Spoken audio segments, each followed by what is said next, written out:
Live from across the internet, it's the Evercade. Wait, I'm on the other one, huh? Calling all retro gamers. Calling all retro gamers. Calling all retro gamers. Calling all retro gamers.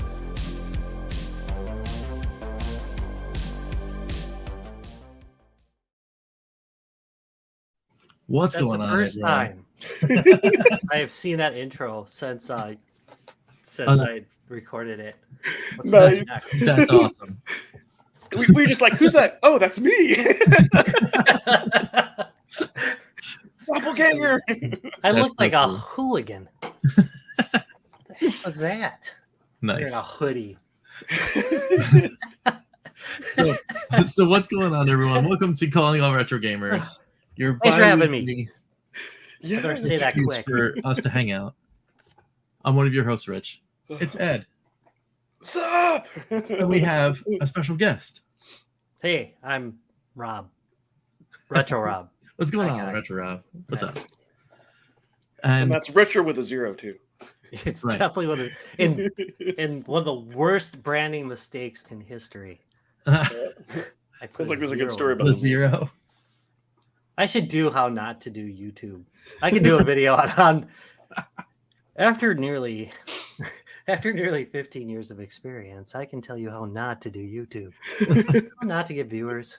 Dude, How that not would, be to a great, retain them. that would be a great short. You should do that. I mean, literally every week.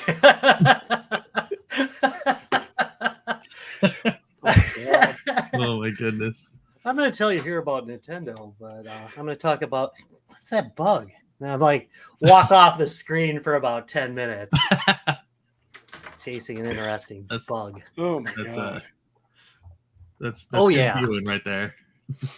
We didn't have a topic list, right? Oh, tonight? Oh no. No. You We just kinda- think we just- we have a topic list, sir? We just go with the flow. You know, That's a The- good the- thing. the chat room. The chat room. You know, usually people will say stuff. We just only have Yeah. one all important question, and that's pretty much it. Won't be too hard. That's right. Oh, Just for us to get. It's just for us to get to know what type of gamer you are. That's all. I'm not tense at all now. That just made Rob nervous. No, but seriously, that's how. Shit, I should have had beer. Well. So let's check in with that awesome chat. Yes. We've got Enrique here. What's going on? Mission Impossible vibe today. All right. Sounds Cool. good. Sounds good. Phantom Fiction is in here. That's one. That's one. Lloyd R. Jim is in here. That's two. Cool. How's it going? Oh, hey, and Phantom, while you're here, I do appreciate you. You and Rich are the first two members of my primary channel, That's right. and we are super producers, I think. or he's a super supporter. You're a super producer. Super support. Okay. All right. But listen, any support is good. So I was going to say this Saturday on Evercast. Stay tuned to the end, and you and Rich will get special shout outs. There we go. There we go. That's all I wanted to say since So, he was here. Their names get like a asterisk or like in bold or anything in the credits. Something like that. Yeah. I don't want to spoil it. But no, that is kind of one of the things at the base level where I'm like, you will be immortalized, and I mean it. So since I saw they were on it, I'm like, I got right on that. I'm trying to remember what I was going to say. It seemed really important. Thanks, dude. Lost. Utterly lost today. Yeah, it's all good. Yep. It's all good. What have you guys been playing? Anything good? So I've been playing some Mr. Run and Jump on the Atari VCS.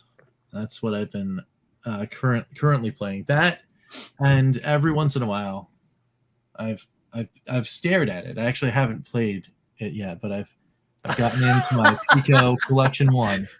And I've stared at the button, and I gotten ready to play some more Canon Legend of the New Gods. And then for whatever reason, I just don't hit the button and I walk away. I'm just scared. I'm just scared of the completion quest that I started. And I just don't know if I'm going to finish it. So that's kind of where I'm at right now. One can have too many Yes. games. That's and it. That's it. then Right. You get But, nothing done. I've also I've also been playing on a near daily basis because they got me. Wizards got me. I've been playing way too much of Magic the Gathering Arena. Ooh. And I've been playing the Lord of the Rings Tales of Middle-earth set almost exclusively. And I've been collecting it on paper as well, which is crazy. Can't believe I'm buying packs again. Nice. I played that game twice with my kid. I got the floor wiped with me, and I said, "That's it." Oh, Done. man, we got the new Double Dragon game. You know what? I need to look into that. The new Double Dragon game. That's right. Oh yeah, it's out. Oh yeah, I saw somebody was talking about it. See the Mad Little Pixel or one of those. Yeah, I haven't watched RGT. I think RGT was playing it too.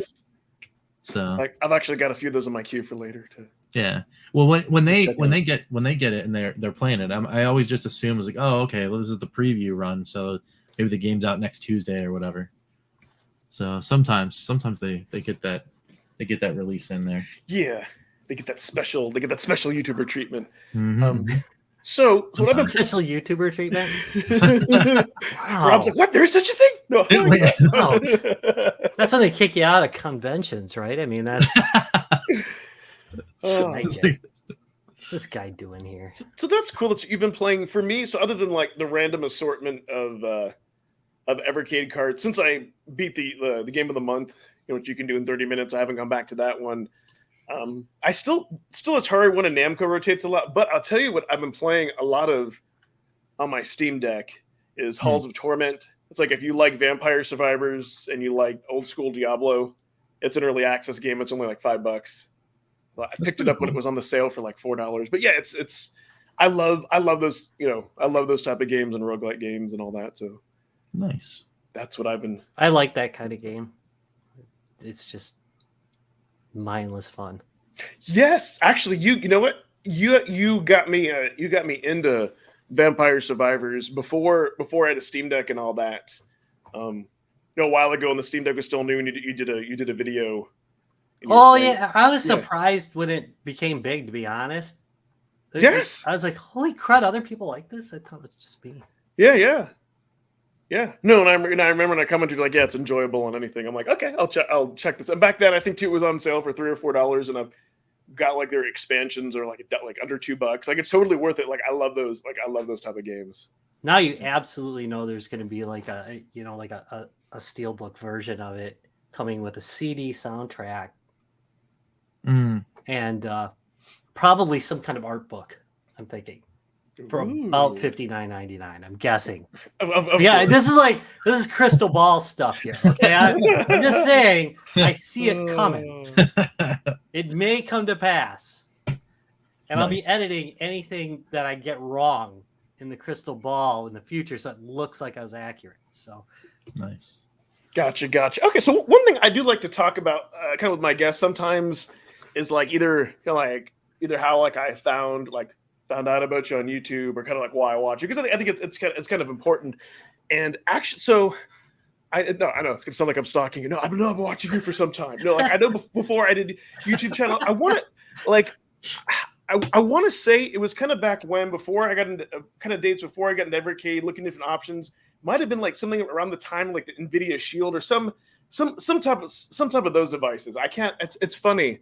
I can't really remember, but and one of the reasons be entertained because you said like Retr0rob plays everything, and so it's just like it's like a random hodgepodge of just like devices like not to be confused with the Pico, but like the Pico emulator, things stuff that like I never heard of before your channel, and the Pico 8. I love that. Yes, thank you. Yeah, I couldn't. Yeah, just for me. Just stuff like that, and you're just kind of just like a fun, goofy guy, and you play different things, and you're honest, and it's just.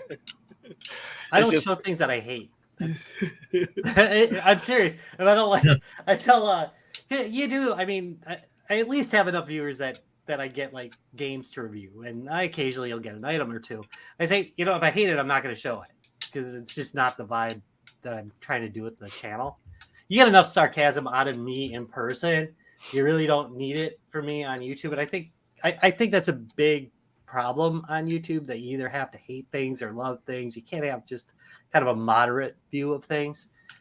So I tend to show things that I like Occasionally, like if they send me something expensive, I'm gonna review it anyway. But that's like the only couple times you've seen a negative review on my channel because it's like, well, I gotta do it. Whatever, guys. Yeah. No, and I like too every now and then when you have like your various pets like in the intro. I don't know what I don't know why it's like it always like cracks me up. You're like, Bogart loves this or blah blah blah doesn't. It's Bogart the grumpy cat. Yeah, you just say like these totally absurd things to your pets and it's gonna have an expression like what? Bogart's easy to do. I'm not a huge pet. By the way, this is probably the only time I've ever conversed about my cats in my life. It's not like, but he is an a-hole. I mean, he is great for camera because he just does things that he will. If somebody's passing by, he'll bite him. He's a mean cat. Oh god. Yeah, he's great. Yeah, he's So Phantom says, that's cool. He's been subdued for a Oh, while. thanks. Yeah. So one thing I wanted to ask, because I know a while back, and I know it's kind of more of a joke, you'd say like, "Hello, fellow gamers and gatekeepers," and then now you just say gamers. I know that was just kind of meant to be a joke, but like, and I figured maybe you removed it because maybe people gave you too much of a hard time. Too many people took it seriously. Like, really, you're gay? I'm really joking about. I do pretty good deadpan, but I also laugh a lot. And I think it's probably discombobulating if you're not used to it. You don't really get when I'm joking and when I'm not joking because I can do a really pretty serious deadpan. I can look you right in the eye and say, I killed 3 people this morning. Actually, that's the police. I highly recommend eating entrails. And, I can say it just like I say anything else, but I also laugh. But the gatekeeper thing is just. I thought it was pretty darn funny. I thought it was hilarious. Dude, I liked it too because we unfortunately in the retro space, we have a lot of people who are like, no, everything must be played on the super like CRT and original hardware, and my way of playing it's better than you, and you suck because you don't do what I like, and how dare you enjoy something that I don't have, So I don't know. You're stupid. You're getting scammed. You like something and you buy it. You're not getting scammed. You're enjoying it. Yeah. Right. Yeah. Well, everything it is also like everything's got to be a scam. I mean, it's just crazy. Yeah. Oh, this is a scam. It's a scam because I don't know. It's just whatever it is. It's a scam because they don't like something about it, and that's not really the definition of a scam. No. A scam is when you order it and it never arrives, and they just went to Bermuda. Yes. With your money. Yeah. I've done it several times. Yes. I know what a scam is. Mm-hmm. That's not a scam. I don't know if people. I don't know. The internet allows you to really live in a capsule. And I think people need to kind of get out of their comfort zone every once in a while, or understand there's some types of games I hate, but I understand why people like them. Nothing wrong with that. I hate first-person shooters. I play them every night. Hate them every time. God, I hate Call of Duty. See, that's what I mean. That's what every once in a while. That's what I mean when you're honest. You talk about. Oh, so one thing too that like I don't know if I can't undo, but I like when you show something, you're like, and this is the back of the box. Like I think like when I show off stuff, like I think subconsciously I just do that. Like I don't, I can't like this is the front of the box. I think that was kind of funny because it's supposed to be like ta-da, and it's like like again it's sarcasm, but like you're over glorifying it. Hey, this is the box. I don't know. But the box is fabulous. Look. Yes. The front of the box. See, it's beautiful. I had somebody comment in the comments on one of mine. They said, are you like this at the grocery store? Are you like Oh, I love it. Retr0rob goes shopping. Oh, I love it. SpaghettiOs. Packed with vitamins and Maribon jelly. Nice. It's not packed with Maribon jelly at all. I don't think. I'm not an expert, but I don't think it has Maribon jelly in it. It's only a matter of time before Evercade stuff comes out. Only a matter of time. Oh yeah, but it's awesome. Hyper Megatech. Actually, we were talking a little bit about that before the show, and I think Rob, didn't you say you ordered one or both? Or I ordered both because I'm a sucker. I was. We have once a year we have a thing called the deck party, and we have it. Yeah, I'm pointing at the deck like you can see it on my deck on the back. Thus, deck party. I think it's well named. I think I came up with a good name for it. Very creative, and a bunch of my friends come over, and we drink a lot. To be fair, it's Wisconsin. This is part of our culture. You can't make fun of my culture, okay? Sure. Make fun of my Wisconsin culture, or judge me. But yeah, we drink quite a bit, and almost every time we end up buying something and forget that we bought it. Now this time I did remember. However, I had meant to order it that morning, and then Ryan's like, "Hey, look at her new Evercade." It's like, I'm gonna buy it. He whips out his credit card. I'm like, I'm right after you, man. Like, Oh, did you also get the Duke? Did you get the Duke Nukem VS, or did you? yeah, I'm a sick person. Yeah, I'm like the only one that didn't order either of those things, but it's all good. I went in. I love the Duke Nukem one. Like it looks really cool. Yeah, that is the best one, in my opinion. It's pretty neat, and it's the first time they did it based on a property. That's true. That's any true. of their products. So I was like, all right, I'm in, and it's Duke, so I'm like, okay, I'm even more in. It's got the Game Boy Advance version, which it's been in. They were gonna do a redo on it. I think it's still on Steam. I think you can still find it on Steam. Oh, the GBA version? Yeah, it never got released or anything, but they were making a Game Boy Advance version remix. Oh, that's cool. Nice. But I don't know whatever happened to it. It looks like they were doing it in 2019, so maybe COVID got it or something. Who knows? That killed a lot of projects. Well, I got rid of a lot of projects. So. Yeah. I wasn't being well, that's just terrible. See, I would have edited this out. If this was not live, I would have just wiped that comment off. No, when you said that, it got that didn't come out how I meant it to come out. It's fine. No, it's all good. I just imagine Duke Nukem getting COVID. I don't know. But just don't get this. All kinds of good stuff. Okay, well, so I know that we broke it nice a little bit. I won't make you sweat any earlier. Not that it's like not that it's a mind-boggling question, but no, I just I wanted us to come up with something simple, just to either spark conversation or just to kind of like better get to like know our guests and kind of like where their retro roots come from. And so it's just a pretty simple question. So it's like it could be probably from your childhood, but just like if there was like a certain game that just like kind of like influenced like either like the person you are today or like the type of gamer you are today, that when you saw that you just kind of like had that like aha moment and kind of like everything was changed. And like for me, the example that I like to use is kind of like The Legend of Zelda, because it was kind of the first time that I saw a game where it actually had like secrets and you had to like figure stuff out. And you could use bombs and there was no internet and all that kind of cool stuff. So there's really no wrong or right answer, but if there's just a game. Yeah, what game defines you? Thank you. I almost said Pong. No, I should know that because I came up with the title. Yeah, thank you, Rich. What game would you say defines you? And you don't even have to like the game. Just kind of something, or it could be a game. No wrong answers here. I like the idea of the game I hated the most. That's a good idea. Hey, if it influenced you, I mean, it doesn't. Adventure would have to be like on the Atari 2600. Ooh. Back then, my Uncle Jeff was we didn't have an Atari. My Uncle Jeff had an Atari, and we'd all come over there and play with my Uncle Jeff. And he would he'd kind of show you the game and then just let you play. Thank God you're not running around bugging me. It'd be basically I'm just gonna set you in front of this and then I'm gonna go make some I don't know, some Cheerios or something. I don't know. He's weird about breakfast and stuff. But anyway, it's like midnight and he's having Cheerios. I don't know, with vodka. No, he didn't do that part. Just the vodka. No. Kidding. Go ahead. No, the game felt like it was more than what it was to me. I had a pretty, when I was younger, I had a pretty, fertile imagination. And it really felt like there was a whole world going on there. You had the bat. The bat would leave the screen with your stuff and disappear. It was out there when he wasn't on the screen doing stuff.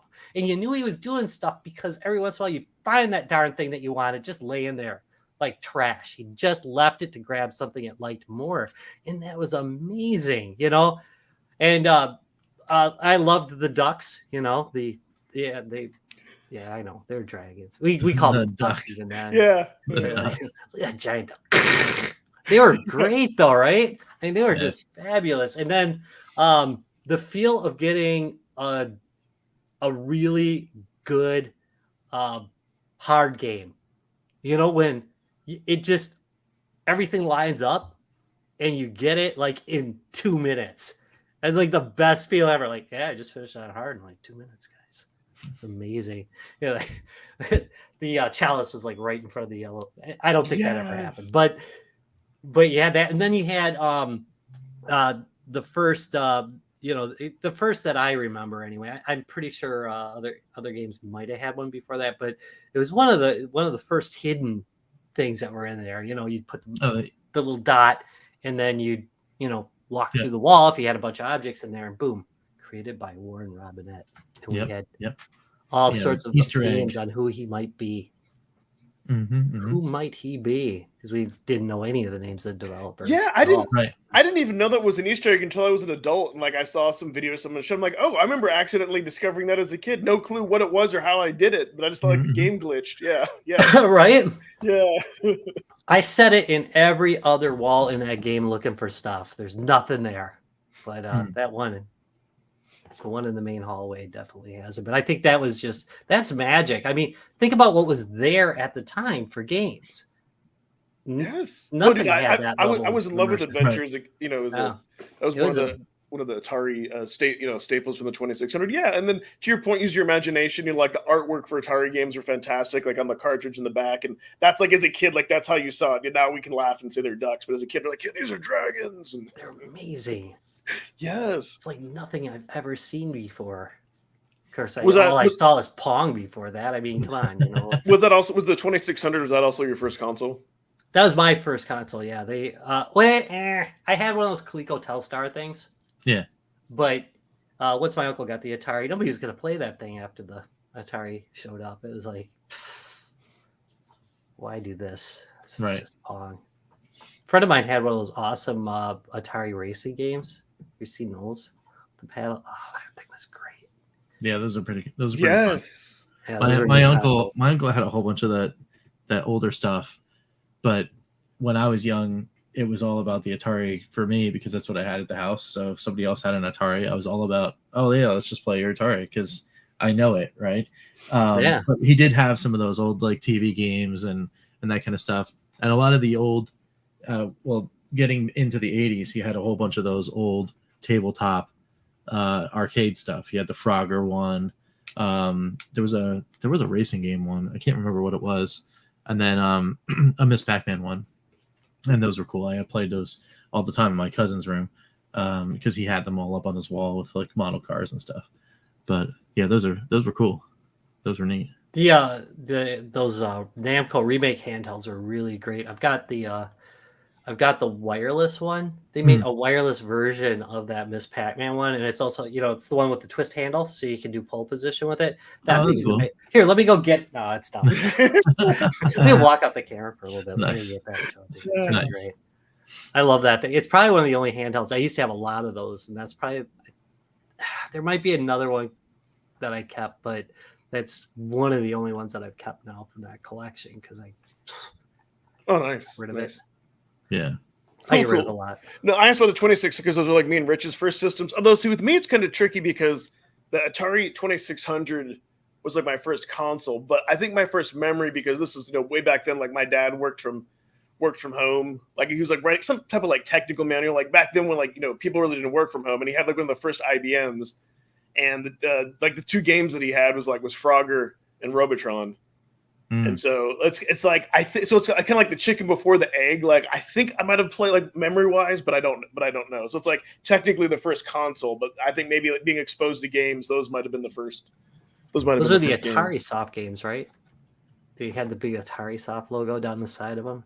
I can look that up. Maybe. I mean, they were they were like on the big ass like 3.5 inch. Yeah. Atari. Yeah, I'm. Atari Soft, it was weird publishing because they published for everybody for a while. Yep. And there's in television games. It had the Frogger theme song, the do boxes, and you'd use the keyboard. So I know that was my first experience before playing it on Atari or in the arcade. Same with Robotron, it was just like using the WASD and the arrow keys, and like that was normal. That was an advantage. I mean, most of the versions of Robotron, you didn't have enough buttons. I was just talking. Wait! I actually do have that right here. There we go, Robotron, and Nice.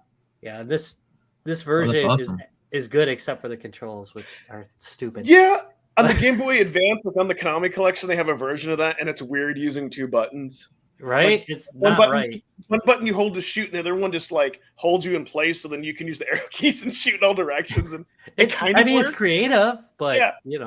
they had to make do with what they had. So. Yeah. Game looked good though, so Who do you keep looking down at? No, just kidding. yes. I got a bunch of stuff over here that's like just right off the screen. None of it's safe for work. None of it. I keep all the not safe for work stuff just sitting right over here. Nice. Nice. Sponsored by Coca-Cola. No. I know, right? That's the only Coca-Cola. Rob drinks Coca-Cola. The choice. That's it. You can take a still of this and say, I got one of the few times you'll ever see him with a Coca-Cola in his hand. Nice. Not happening often. Nice. Not Oh my happening goodness. But yeah, I just getting way back to the last chat where somebody was talking about those super pockets. Just as a matter of curiosity, I went back to Funstock, and do you know it's really surprising? What has it been? Has it been 2 weeks since the announcement of the Yeah. super And pockets? they haven't sold out. I'm not Yeah, and surprised. they're still available. I'm not No surprised. kidding? Like the special edition ones? Yeah, No kidding. there's Well, only dude, 2,000 of them, and they're still out. They're still around. And I'm Well, like, because saturated a little bit there. yeah, well, here's my take on it. When they've had special editions in the past, like the Black EXP and the VS, like that was just like the total like coolness factor. Like those sold out. Those sold out pretty quickly. Even the purple Evercade that would have like Game Boy Advance vibes. That was different. Yep. What takes the record though was like the Duke. Was like the Duke. Oh, Duke. Like that. That hours. sold out. Yeah. The problem with these is that like they don't really offer any nostalgia. They're just like glittery. Hmm. And I'm to be honest, I was kind of surprised that Blaze offered that because this is like a general consumer product. I don't think there's like as many collectors. Like I don't think there's like as many Pete's out there that have to. Well, I think what they were saying was like, oh well, since things that sold pretty well in the past when they did limited stuff, are they going to get the Evercade crossover community? And maybe the answer is no. I mean, aside from people like me, and I'll just keep throwing money at the Funstock screen every time. I've seen other YouTubers post like in their community tab, hey, this is cool. Check out this like portable device that can play Evercade cards that is built in Capcom games. But I don't think they would pay like $150 for two of them. I think like for $60 for somebody who's not into Evercade, it's kind of a cool thing. I mean, well, it goes back to our discussion from like earlier, like Evercasts and here. It's just, I think really what's going to happen is these things are going to wind up on store shelves, and it doesn't matter about these limited edition bundles because those other units are going to move because they're going to be on the shelf during the holiday time. And to me, yes. Put it under the Evercade stuff. It is listed. I bet it is under Retro. I think. Oh, okay. It is. It is listed under Retro and not Evercade. For me, that's the type of the thing where if I do see it like on clearance, like at Target or Walmart, I'll pick it up then. I already have them. Yeah, I mean, for the normal ones, if they don't really sell well and they do go clearance, I'll get the regular. I'll get both regular ones at like a Walmart or whatever. Yeah, and I'll pick them both up because then I'll just have those and I'll keep the crystals on a shelf or something. Yeah. So I think again, I'm weird like that. I think they could get that sucker to about $40. I think they'd have a hit on their hands. I think a cheaper version of the Evercade would be a hit if they could do that and have it be of reasonable quality. I mean, even 60 is not terrible in my opinion. Because the Evercade EXP is 150, isn't it? Well, it's 120, 129, is it something like that? No, it's 150. I spent that much on it, huh? For the standard, yeah. I don't really look at how much I'm spending. I just buy the stuff. If Evercade has I just buy it. It's from Evercade. You're like, there you go. No, but see, like it's better for kids because it has that 2.5 inch. So I'll be very curious. You know, it was a clue though, and I didn't pick up on this until now. In the last firmware update in the release notes, they said something about like how the Capcom collection, how they resized like the aspect ratio or something. And I'm like, why did they need to do that? I'm like, now it makes sense for this. I don't. I think though, if they had priced it at $29.95 or $40 and took away the Evercade slot and just focused on having these just embedded portable devices, I agree. I think they would have done then, because I think if you buy that and you hear, oh, hey, here's this other company, Blaze. If you know. These systems have cartridges in it. I think if you're that interested, I think people would be willing to spend more money. Otherwise, I think if you're not interested, you're just going to stick with the handheld. That was, I hope I'm wrong, but that's, that's yeah.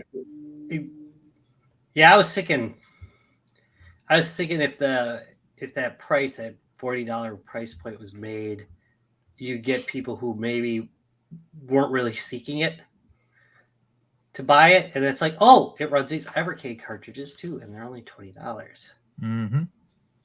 I'm sure that's what their main goal is to kind of get those people from, oh, I bought this thing because it said Street Fighter on it or it said Space Invaders on it, right? And then it's like, oh, you get these other things you can put in there, so little Timmy over there can just keep playing these games, and they're not as much as there's not as much as those other games that look like something else, right? This is definitely for parents to just go, here you go, get in the corner, right? But the only problem is as far as retail goes, if they don't launch with a pretty substantial amount of these boxes over here, these guys on the shelf with them, then you'll never get that crossover, because the same people that are going to buy these pockets and then put them in the hands of little Timmy when it comes to holiday time are not, if they don't see these right there, they are not going to Fun Stock.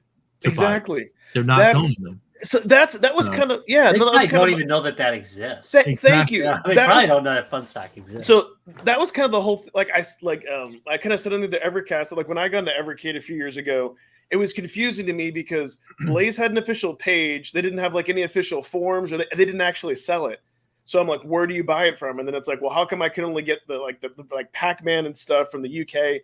It was it was difficult to figure out what bundle to buy or where to go. And so really you kind of had to to the uneducated person who's not like all into retro and stuff, it could be a little bit difficult. So 100% agree with you, Rich. It's got to be in stores. Yeah. Otherwise, it's just like, what is this thing? How are you going to get it? And that's, I don't know. It was kind of weird. Like if you look at comments when I made a video on that, like more people like myself were kind of like, it kind of cheapens Evercade, and some people are like, no, this is cool. But I kind of felt like it was almost like 70-30 or 60-40, like unfair. I don't know. Well, here's kind of the biggest upset to it is that when the Capcom collection first came out, a lot of like VS only owners were like really upset, and kind of rightfully so, because of like, hey, we can't play Street Fighter 2 players. I can't play any of these games on my VS. And then I think people got to accept it because it was like, hey, here's a bonus. It's built into the firmware. This is the only way we could do it. So now this comes out, and the Capcom, fine, no one really cares. But now you have this Taito collection, and there's a lot of people that were wanting Taito, and they're like, Blaze hasn't, or they can't, like, are we going to get a physical cart or are we not? And then a lot of people are like, well, I guess we're not getting a physical cart now because it's it's built into it. So that's, you know what I mean? So it's interesting. I kind of hope it does happen. The only issue where so I said Evercast too, where I really complain is if, let's say, now we have a Taito collection, and then let's say like maybe a couple weeks later, then now we get a physical cart. I'm fine if it's like a year later, because then I feel like people who bought it early got something out of it. But I hope it's not going to be like anti-consumer where it comes out shortly after, and they doubled it twice. That was kind of my soapbox on it. But there we'll has have to be limits. Yeah. I just buy anything though. Retr0rob buys everything. No. Right. Dude, no boundaries. What I thought was funny, and it's funny because like a lot of YouTubers don't admit this. Like we had like your Hall of Shame, and you're like, hey, here's a bunch of games that I got for the Vita. Here's why, and that I haven't played them. Like like a lot of people wouldn't admit to that, and it's just that was kind of funny. That one, what was it? Was it like Summertime? That one RPG? I think it was like the second or third one you showed. You know which one I'm talking about? It's called like Summer something. It was called like Summer something. Huh. I'd have to Yeah. I have no idea. But anyways, I checked like that's not available on Steam. That was one of those. It was one of those ones that looked like really. It looked like a really kind of cool, different. I don't know if it was like a Zelda RPG, but I'm like that wasn't available on Steam, so that might only be available on VR. I didn't know about 15 minutes ago which one you were talking about. At this point, Yeah, because that's the one. I think the one thing I love about the VCS, like whenever like watch a Gritch or hear anybody videos who like if people do stuff on the VS, usually it's going to be on Steam, and so that means I can add it, and either I can get it now or I can wait for it to go on sale. You're like I love that. Like, most Vita games will show up for $5 on Steam, but some things like Savage Halloween. Yeah, that's a great game though. Yes, yeah, runs well on deck. So speaking of travel, so one of the thing too, and so as far as like normally, so like if I'm on the computer, I read like, because like I wear glasses. So the reason I bring that up, like if I'm in public or something, like my Game Boy Advance, like especially if I've gotten older, I'm not going to be able to like play unless I have my glasses with me. So the reason I bring that up is something like the Pocket. Like I'm the type of person who's going to bring a portable, keep it in their pocket, or be able to play it. If it'd be different. Like, hey, if we're going to a relative's house for a few days, like I could play it at night because I'm probably going to bring my glasses to be able to see stuff. So something like a portable isn't as much. But if I'm being as much as I love Evercade, because it is more of a collectible and have the special editions, like I don't want to bring them in a bunch of carts somewhere that I can lose track of. Versus I could just like bring my Steam Deck with all these digital games and I don't have to worry about it. Like even though it's bigger, as far as like if I want to bring a gaming thing with me, I'm going to bring that if I'm on. Yeah, you're not going to leave that thing behind. Yes, right. Exactly. Versus like Evercade, like I love that it's portable. Like I love to play on portable devices around my house. Just chill on the couch, hanging out with the wife, just kind of like talk. It's a lot less intrusive than when everything's like just on the big screen, kind of taking over the living room, making a bunch of noise. So I play my portable devices, just mainly at home to be comfortable. I've been thinking about buying a couple of like doubles of games for like conventions because I kind of want to show people the Evercade, the conventions, but you've got the full set. I got the full set, darn it, and I don't want to break it up. Exactly. Right? That's the thing, especially something like Pico 1, which is a great cart, but I'm like, if I don't have doubles of that, I'm like, do I really want that to leave my house? I know it sounds kind of weird. It sounds kind of weird, but so yeah, only the it's white. Absolutely psycho. Half of them are in the freaking wrapper still. What? I don't want to lose it. Yeah, black one stays. See, that's what I mean. Like, I only have like the special editions. Like, I can see the problem is I can see bringing like the white one, but the problem is because now I'm so used to even like the purple, especially the black. Like, I feel spoiled. Like the screen's kind of crappy now because even though there was a time where I wasn't bothered by the screen and I was perfectly happy playing the OG Evercade, but now that I've gotten other devices and as I've gotten older, my eyes aren't as good. Now it seems like the screen isn't as good now. So it's like, ugh. Now you can judge it though. Yes, yeah. The screen's terrible. But I can guarantee if my kiddo wasn't, going on, if she was 5 and not going on 15, she had any interest in retro, yeah, I would definitely get her like, one of those pockets and not even think about it. If it gets destroyed, I don't care. You know what I mean? For sure. Right. Yeah, I'm still stuck on the screen thing. Yeah, I didn't really get the complaints about the screen, but I really just every time like I heard that in a review, it's like, here, we'll play this for an hour, buddy. They'll play this for an hour. Right. Are you talking about for like the OG? Yeah. The OG handheld? No, yeah, the screen's it's not terrible. I mean, I never really thought about it either. It's not terrible. It's not an amazing screen. Is that a Lynx model? To admit that. Is that a Lynx Model 1? No, that's a 2. That's the a 2. Lynx Model 1 is actually illegal in the state of Wisconsin. It can be used as a weapon. yeah, that one was kind of. Yeah, it's a dangerous weapon. It's a dangerous weapon. You know what, Lloyd Jerem? Because that's one thing I did love about the original OG Evercade. You know what? I might have to go back and compare the two and play and see which one was more comfortable because that old form factor. I can almost agree with Lloyd on that. Like I have played a bunch on my EXP since I had it, but I haven't done the one thing that will force me to really dig in on the EXP, and that's play most of the Capcom collection. It's like one of those things that I've been like casually avoiding playing. See, I've been because when I was like, oh, if I play literally anything else, I can do it right here in studio on like, and on what, in my opinion, is a fabulous controller, I'll just play it on my VS. VS, yeah. You know, this thing is really good. Like, I really enjoy this controller. So when it, you know, like, I only play the EXP when I go somewhere. You know, like, that's it. Because if I'm playing Evercade at home, 9 times out of 10, I'm here in the studio anyway. So there you go. So that's it. Oh, that's funny, Fed. When I was a kid, we kicked a kid and we liked it. All right. That's awesome. Yeah, it's interesting.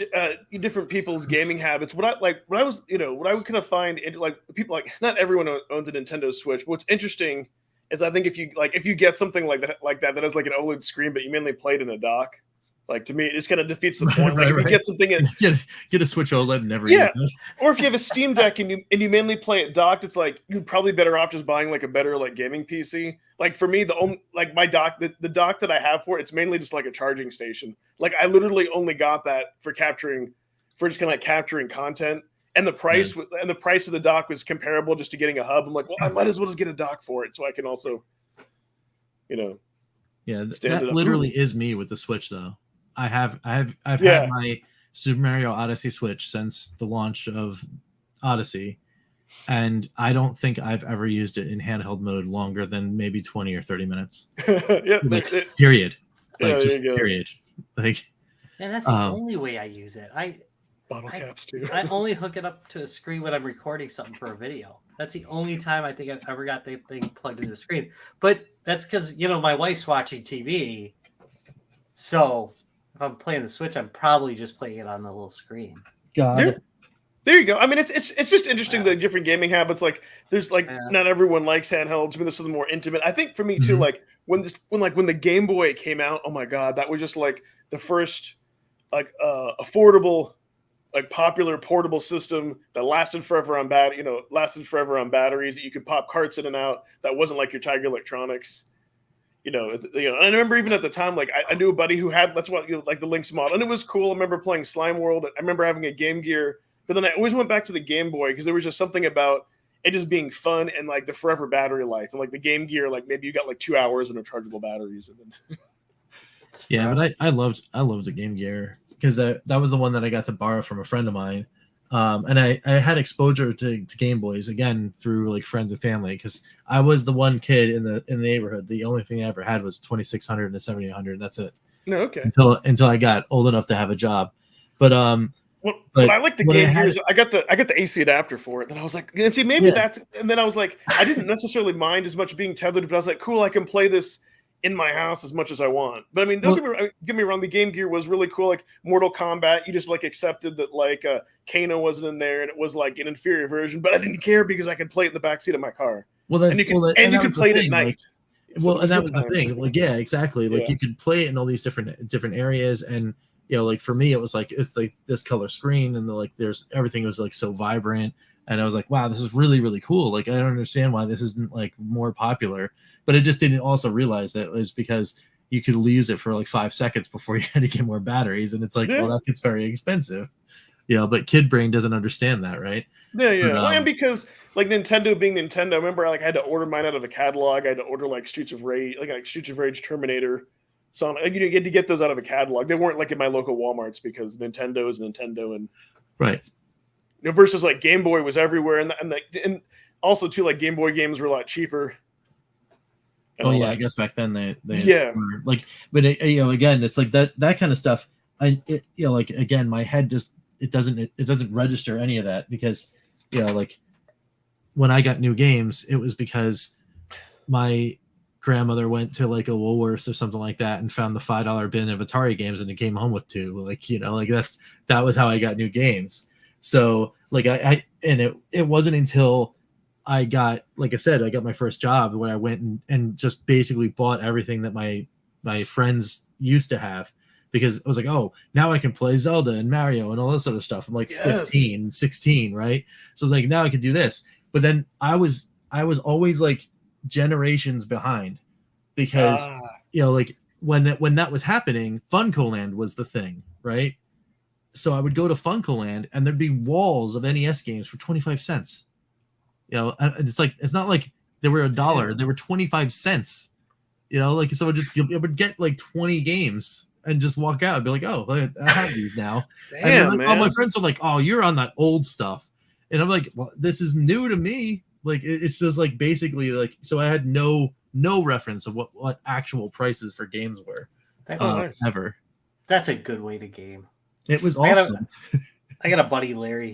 He's usually about a generation behind. He usually stays about one generation behind. Huge collection of like games that are like last year's greatest hits. If you want to know what was the biggest hit of last year, you go over to Larry's and you go, "It's on his wall right now." You know what? When it comes to Right? Steam, when it comes to like Steam, I'm kind of like that. Like games maybe that have come out and like they maybe like 2015. Like older game. Oh, speaking of which, I almost forgot. Forgot to say that's a series that you've been doing for quite a while that I love are those mystery bundles because I've seen those like on Fanatical and stuff for the longest time. And I wondered, like, are they really good or are they just giving you the crap that they can't? So it's interesting. Like, for those of you who don't know what Rob will do every month, kind of depending, he'll like at least, usually at least get more than like if it's one with like 20, maybe sometimes you'll only do like half, which I don't blame you because that's kind of a lot. But he'll get the mystery bundles and kind of do like a digital unboxing and open them live. And he'll let you know if he has the game, what the current sale is. He'll bust out the spreadsheet. Like it gets like really geeky, but it's cool though because it gives you, it gives you an idea. And I like you give a warning, which is true. It's like, hey, if you like mainstream games, you're probably not going to like this, but if you like different indies and all these cool, weird type of games, you'll probably find something. And I'll say, at least in all the bundles, usually there's at least one or two games that were definitely worth it. Although this last one was like the lowest dollar value. I was kind of shocked. It got hurt, man. Yeah. It got hurt pretty bad from Steam sales. The two most expensive things on there was like a $40 game in there, but it was on sale for like $5. It just got eliminated. Yeah, I did want to tell you that when I watched, I think I got like the one that had Paw on it. I want to say I caught. I don't know if that one you had when I was on the cruise ship, but I ended up watching that late. And then I remember when you showed it, and I was like, "Oh, was it on sale for 99 cents?" And then that game came back on sale during the last sale, so I picked it up because what had sold me is when you showed that, and it was like these like woodland like creatures, and there was a war because now the king like forced them all to wear pants. I'm like, okay, done. I don't even care what the premise like because of that like plot. Kind of like Castle Crashers, right? Yes, yeah. Yeah, I still have not played that game. It's on my wall of shame right this Dude, second. you know what? It's not played it. A long time ago. I remember playing multiplayer with that. Is on your wall of shame or No, that one I played. The Paw game I have not played yet. That's pretty cool. Yeah, Battle Block Theater. Remember my kiddo was little, like she watched me play that. But yeah, Paw is pretty. Yeah, that name. But just the intro is hilarious. It's hilarious. It does. It does look good. Now I'm looking it up.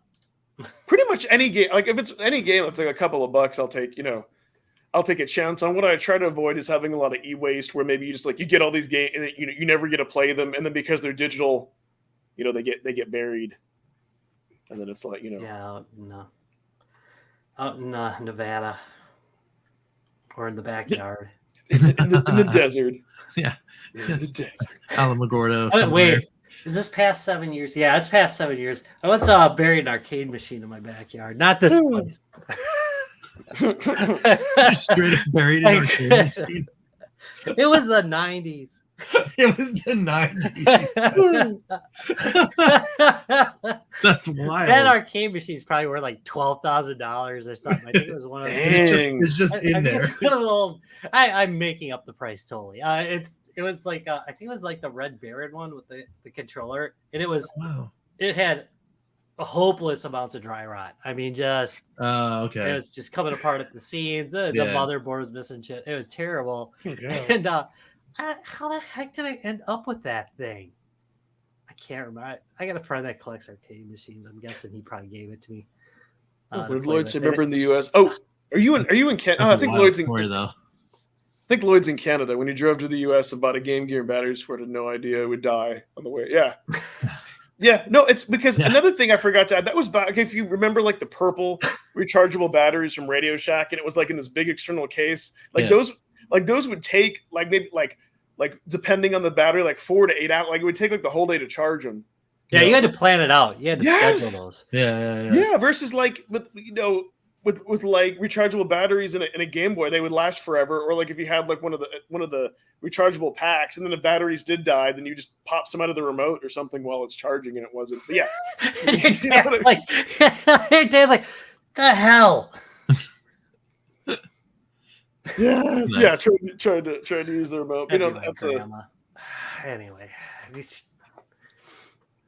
yeah, summoned her for a seeing minute. that links there, it's like what could have been, because I remember like just one of my friend's brothers had that, never heard of it, never knew where to buy. It was one of those systems, like a Neo Geo or a TurboGrafx, you'd see in the back of a like Electronic Gaming Monthly that you could trade stuff, but never in stores. So you know what I mean? That was kind of part of the problem. Very It's like, rare. Yeah, that's true. I got the links first, like well after it was dead, like 10 years. We used to live in Kansas for a while, and I think it showed up at like a rummage sale or something, and I fell in love instantly with it. Not only its size, because it was not this one, but the first model was ridiculous. I'm not kidding. It was like a batarang. I mean, that thing was like you could drive cars with it. It was amazing. I'm not kidding. It was an impressive brick, but it played a really mean game of Miss Pac-Man. ooh. And I remember at holidays, my wife's family isn't big into video games except for brother nowadays. But we'd pass that thing around and play Pac-Man. You see the little kids, like dropped it on the floor. It weighed about 2 tons or something. Right. Now, they used to bench press them back in the 90s. Yeah. Oh man. Oh, so Lotus. 60 miles from the U.S. border. That's sad for batteries. Oh, and then Brian F was saying, now you can get those. Actually, matter of fact, our buddy Ever Canadian Pete, like he has his Game Gear all tricked out with like a modern screen. Yeah, you got. And I think he's got like the recharge pack for it. Yeah, where you can actually play it. Oh, and then Snake Eater says, he really enjoyed watching you play Unmetal a while back. That's a great game. I love that Nice. game. I'm gonna get back to it when I retire. For sure. I consider it. By the way, hey, it's on sale on Steam right now. I believe. I think I saw it this morning. I was gonna put it on my forum, but I believe it's on sale right now, and that game is fabulous. I need to take a look here real quick. I love how everybody just starts clicking. We're like, yeah, right. It's just like, why not, right? I have this keyboard is not stealth at all. That was the other thing too. Oh, it is. How about anything else though? Is there It's like $8. But still, wait. Yeah, let me share. Yeah. Da-da-da-da. I'll still take it.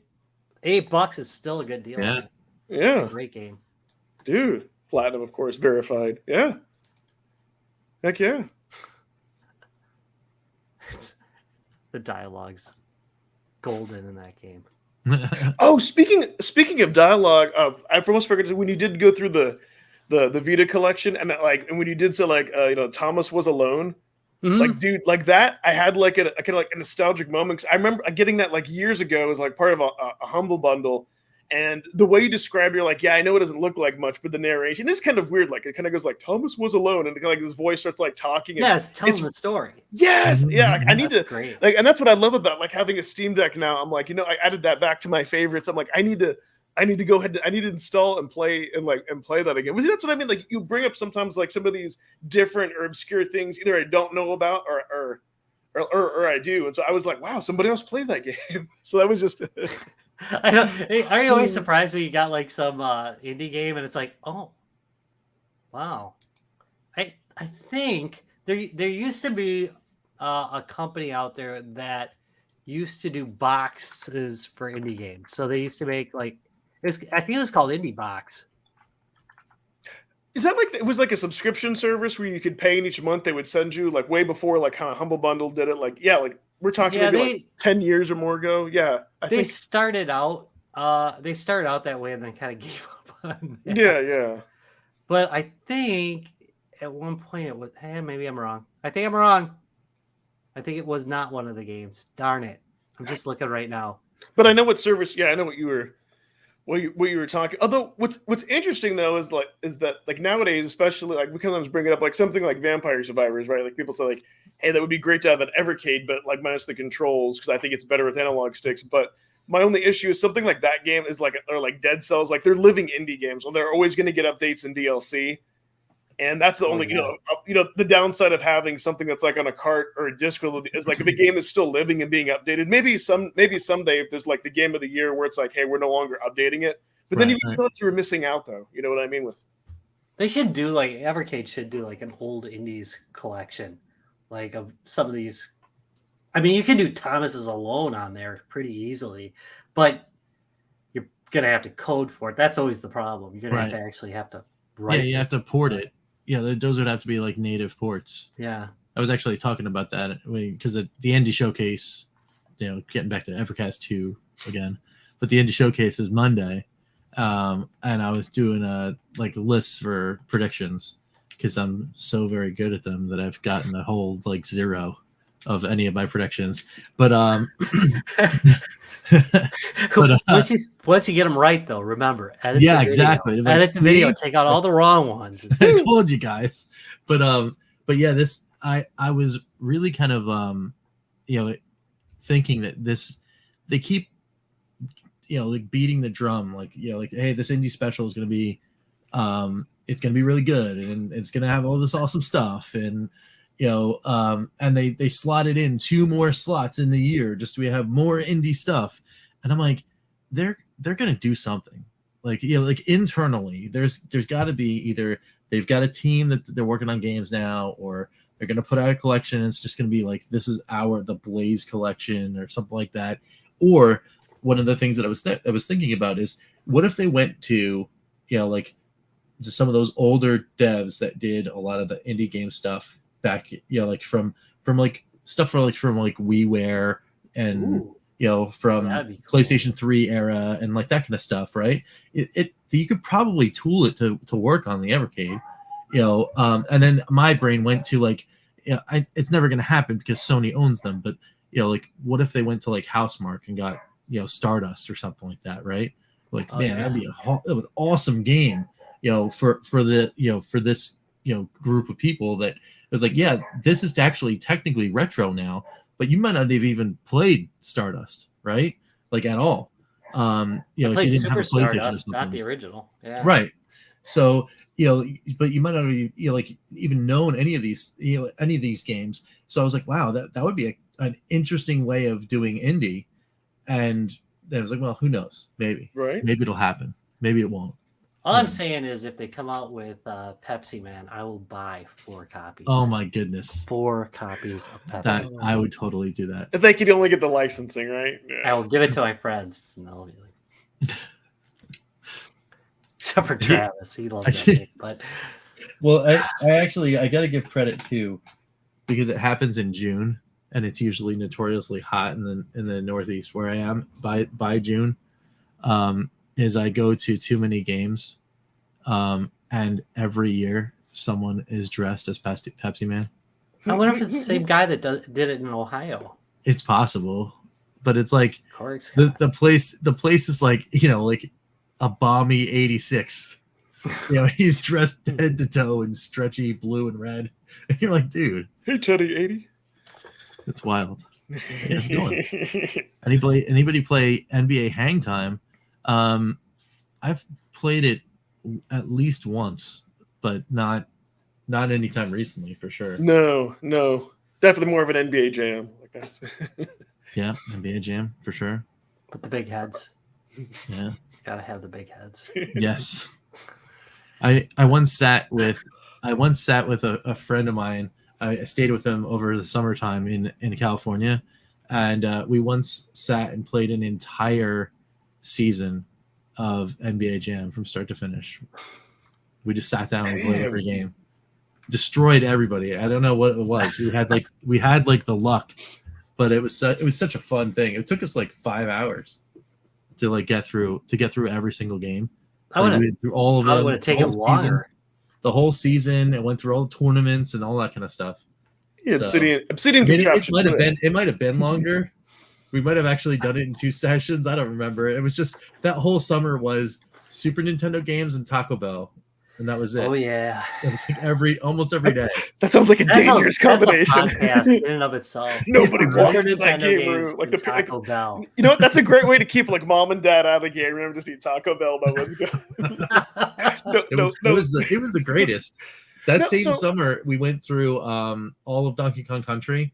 We would Ooh. like every other level we'd pass the controller. So like someone would beat a level and then pass, and then another level and pass. That's a fun way to play it. Yeah, it That's was cool. that's It a was cool. generous trade-off. I remember games like that. We would usually sometimes we would do depending on the game, like maybe like either till you die or every other level. Because sometimes like, or sometimes just trade off lives. So if it was a game where like one of us could play for a long time, it's like fine. If you die before you beat the level, or then if you do, hand it off. But yeah. Mm-hmm. Remember those days. But yeah, definitely growing up. I mean, I owned a Genesis, but definitely like Super Nintendo was before that. Yeah. And so that's I had the Genesis because I was like poor in college, so I had the Gen model too. When once they got it down to like $50 and it came with Sonic, I was like, okay, done. yeah, pretty much. Yeah, mine was like, I don't know, fourth hand or something, partially melted. It was like Super Nintendos were more expensive than Genesis. At least by me, it was in the '90s, and you got the bug flying by you that was flying by me earlier. It was Right. Yeah. I noticed it fly by you, and then all of a sudden, like, why is this? Yeah, it's bug like it's there? on your screen. How'd that happen? It went from Rob's screen to yours. Yeah, Weird. it's gone now. It's like a weird Black Mirror thing. Like it's just Yeah, right. Oh, Anyway, no, I see it. I'm gonna try to get But it. you know what though? Oh, So yeah. I remember though when Super Nintendo first came out. I remember you could get it with Mario 4, and that's when consoles used to come with 2 controllers, and you could get it with not Mario 4, Super Mario World for $150. And then I want to say Genesis, they kind of started the tradition of only one controller, and then one controller in a game. And then I want to say at some point, then like Nintendo did away with that. Like they made it a little bit cheaper, but then that was like the model going forward, only one controller. It's like, man.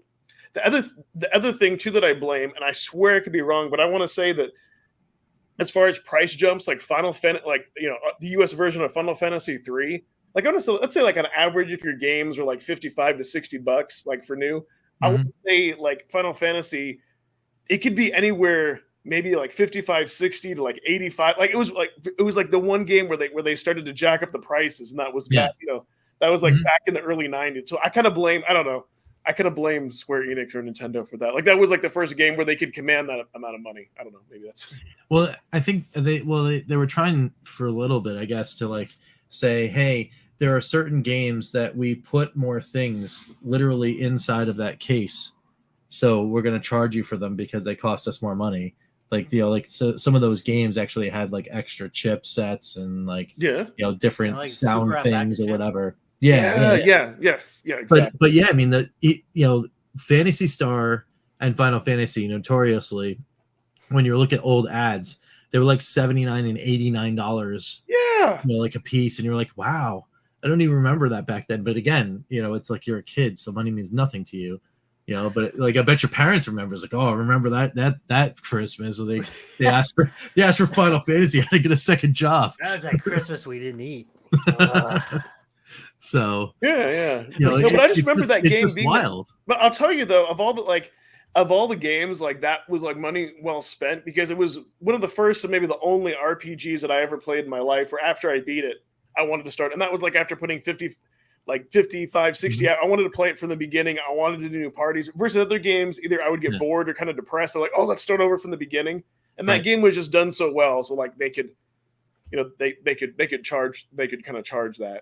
Yeah. I mean, those I enjoyed those games when I finally found them. Yeah. I went into a really deep RPG hole for from 96 all the way through like 2005 or whatever. It's just I played like nothing but RPGs during that time. Yes. So what's funny about that, because that was like the era when those games would come out. So I can remember when Secret of Mana came out, and like usually when a game would come out, like me and my friend would play it, and we'd kind of get a little bit ahead of each other, but like we'd still hang out on a regular basis, and we'd play like Dungeons and Dragons a lot. And I can remember for that game, like I remember calling him, and then my friend Jesse's mom would answer, he's not available. And I swear to God, like for 3 days, he kind of like ghosted me. I'm like, really, dude? like I'm obsessed with these games too. And then I remember the cool thing about Secret of Mana was that you could use a second controller and kind of control one of their characters. And I think finally he then talked to me because I beat it. And I'm like, you know what? I'm like, why don't I come over? I'm like, before we play D&D, you know, I'll help you beat the game and I'll control one of the characters. But yeah, we'd get obsessed with it. We, you know, every Christmas we'd get that, like it was like that Secret of Mana, like Secret of Evermore, Chrono Trigger. It was always something like super exciting, and to get into that RPG hole, and it was just fantastic. But yeah, you could be a little bit, could be like a little bit obsessed. Like, you know, it was like that good to where you can't even sleep. That right. And I want to say one of the other games for its time that really just had an impact as far as it was like just Super Mario Brothers 3, which, you know, because like, you know, like The Wizard, which is like unwatchable now, but if you ever watch like the Riff Tracks version of that, it's hilarious. But you know, at the time, like Mario 2 and then 3 with the suit, like that was like such a huge game. And I remember it being such a big game that not that my parents would necessarily let me down, but I remember I only entrusted my grandparents to buy me that like for my birthday, because, you know, grandparents, they never want to disappoint. and that was also around that, because, you know, they lived on the East Coast, so I think they had like more access compared to where I was like in little Iowa. And that was kind of around the time where there were the shortages, like, you know, like the Zeldas and Marios, and they didn't let me down. I think that was like $55 for like a freaking Nintendo game like that, you know. Oh yeah, well, But dude, that game too, that was just like one of those games back then where you could just like beat over and over again and kind of never get sick of that. I kind of miss that as a kid. There were certain games that I could just play and not get sick of, and now being an adult, it's like it's a lot more difficult to kind of find those. Like I know now, like an Evercade, like Tanzer, I want to say like I at least, you know, play that once or twice a year, because that, you know, from the Mega Cat 1 collection, because that game is just so done well with the graphics and, you know, sound. No, it's a blast to play. Is amazing. Yes. How did I not know that game before the Evercade? Yeah. But what's crazy about it is like that's just one of those, because like and even in the intro, the character that's like, all I want to do, like I just want to dance. It's just like it's so bizarre, and it's just like you're in this weird like nightmare world of these crazy weird things, and it's just. And then there's like certain places you can hit the ground and go in secrets, and it has like some branching paths. So definitely there's replay value. Oh, that game is great. I don't know, man. But so I do want to touch a little bit on something like kind of like rewinding a little bit when you all said like playing the VCS and the handheld. So what's interesting with me that I've noticed when the handheld first came out, played that to death. We didn't have another choice. Then when the VS came out, I kind of put the handheld up. I never touched it. Then when I got the purple handheld, I kind of fell back in love again, like when I first got the Evercade. And then after a while, I went to go back to the VS. Now I don't really play the VS that much, except when I record videos. And now I'm back to the EXP. So I kind of find I go back and forth. It's kind of, I don't know, it's kind of weird. You know, the Versus, I think, is the best to record off of. I mean, it's just to record, yeah, it's just easier to deal with. I think when you're recording, I used to record off the original Evercade. Directly, because, you know, we didn't have any choice back then. Yeah. And you know, every once in a while you'd wiggle it loose, you know. Yes.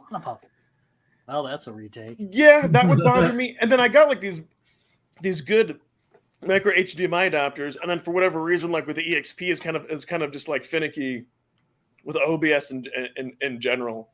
So yeah, it is much easier. I think at some point now, since I have a better tripod, I might do what Pete does, where he just kind of like shows playing, you know, to not have any lag. But yeah, I did used to just plug in the handheld to make it easier. I mean, there's only maybe like a tiny bit of maybe like a millisecond or two, but sometimes like in some platformers, it can be a pain. I just use that as an excuse. Yeah, right. That's why I'm playing so crappy, is because I've got that millisecond of lag. Exactly. Where was that game when I had my Genesis? Oh, Tanzer. Oh, dude. Well, so we don't have to feel as bad, because I went and fact checked while we were. It was like, you know what? Was this one of those like built in the style of Genesis? And yes, it was. Yeah. It was released in 2019, so that's why. Where was it when we had our Genesis? It was not there yet. Yeah, it's early Mega Cat.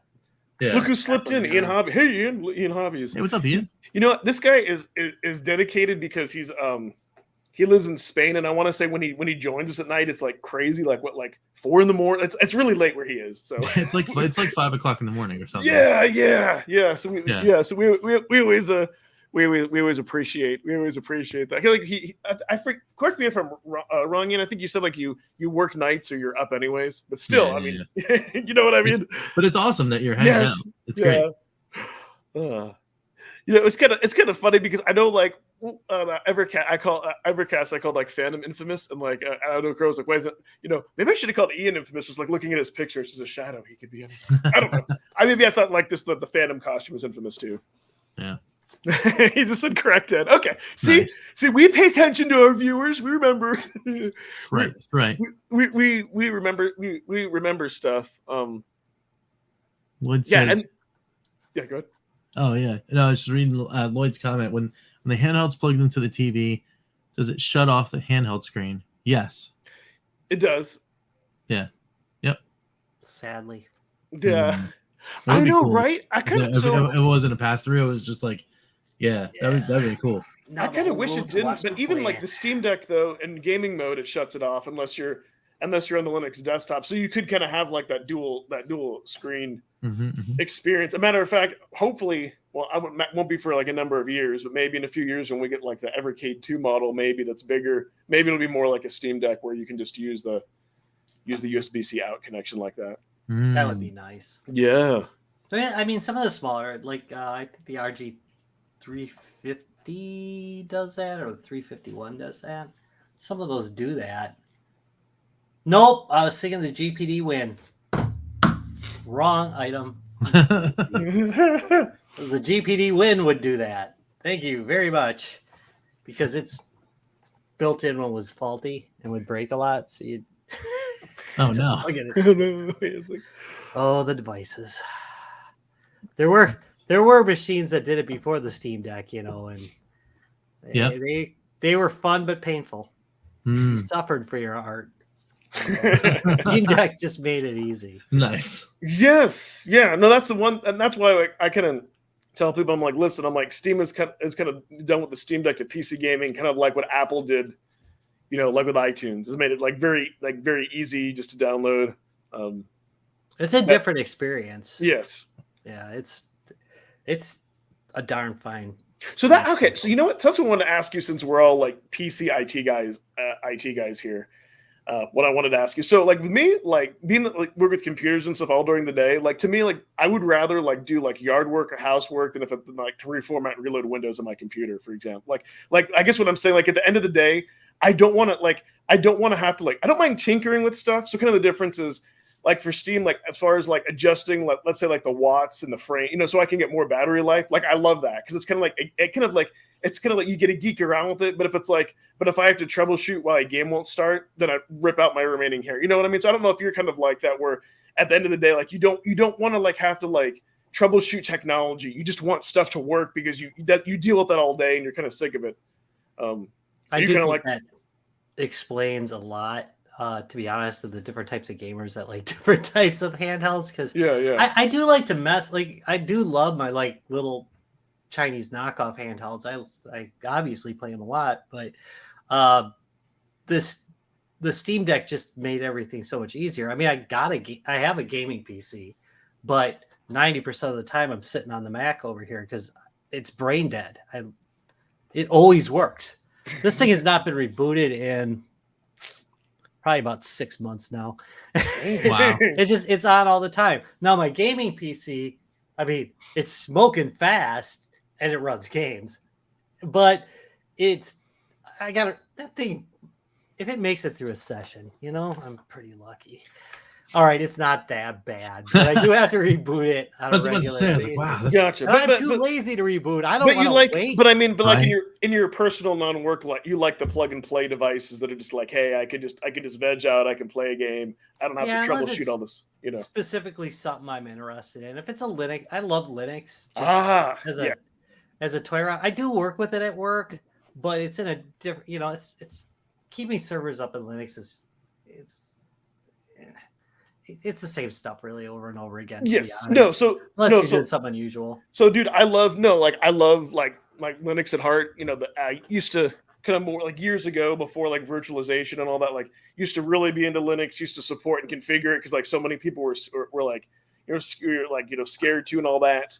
especially under the discovery, recompiling kernels. But then as like virtualization became more popular, like sadly, you don't see that as much. Or if you do, it's like a VM, it's not on hard. So sadly, you don't get to see that as much. But what people I want to say, like the non-technical people forget is like Linux is the OS where you can literally do anything. Nothing is locked down. Linux will even let you delete itself because it assumes you know what it assumes you know what you're doing. Like that's why like if you see those shirts that say like RM space dash RF space slash, you're basically you're telling Linux, hey, I want to delete you. I'm the admin. I know what I'm doing. And versus like now you try to delete Windows. Windows is like, no, I'm not going to let you do it. You're dumb. But Linux is like, okay, I assume you know what you're doing. I don't know why you want to do this, but my point being, like somebody like cryo utilities, like because of that, Linux is so tweakable. You can customize it. It's easy. I know, like on the surface, people think it's intimidating, but kind of the difference is what I always say, like with the ROG Ally. ROG Ally is kind of just like a portable Windows device with a controller stuck on it, versus like the Steam Deck is an actual, like, feels like a console, right? Like they've taken the whole PC kind of nonsense out of it. You just install games and it works. I'm not allowed to talk about the ROG Ally. Yeah. No. I know you sent yours, but that's kind of what I mean. Like that's kind of what I mean. Like to me, it's almost like an oxymoron. Like having Windows being on having it being on a handheld device. Like really, it's not designed like that. Now, if you want to use it as a portable PC, that's one thing. But it's not really designed that way. And then especially when you have like Valve, like fixing games that developers haven't gotten around to yet. It's just, it's just amazing. And the community support, it's all like, what was it? Yeah. Make me want a Steam Deck, dude. I mean, listen, I had to give up several birthdays and Christmas presents, but since I've gotten my Steam Deck, I've not turned on my PS4, like hardly ever, because it does, it does everything that I want. I mean, I don't play AAA games, but I get 4 to 5 hours. Come in, the water's warm. It's nice. Join us. Yes, it's and it's a Linux box. And I've done I installed the Pico 8 emulator into it. Yes, which is not designed at all. No. For that I was almost tempted to buy that. I sat there. We did a live stream where we hacked it up to the latest version of the Pico 8 emulator, and I had the Pico 8 developers on the line with me working with it. And it's basic Linux. There's no change. And I've got a couple of like these little arcade machines that I bring to shows. They're like the arcade emulation machines, and they run Linux underneath. And basically, when something's broken, I can just go in there and try and correct it. Yes, I'm not always successful. That's true. But sometimes you can actually just fix it, Like the one has a screensaver that, man, it drives me nuts. It blanks the screen. I'm going to have to get around to that too. But I can just go in the Linux side of it, and I can turn that blanking off. That's something you can do with these devices in the background. I hear, everything runs Windows. Well, why don't you go look around your house, and you're going to learn that no, almost everything.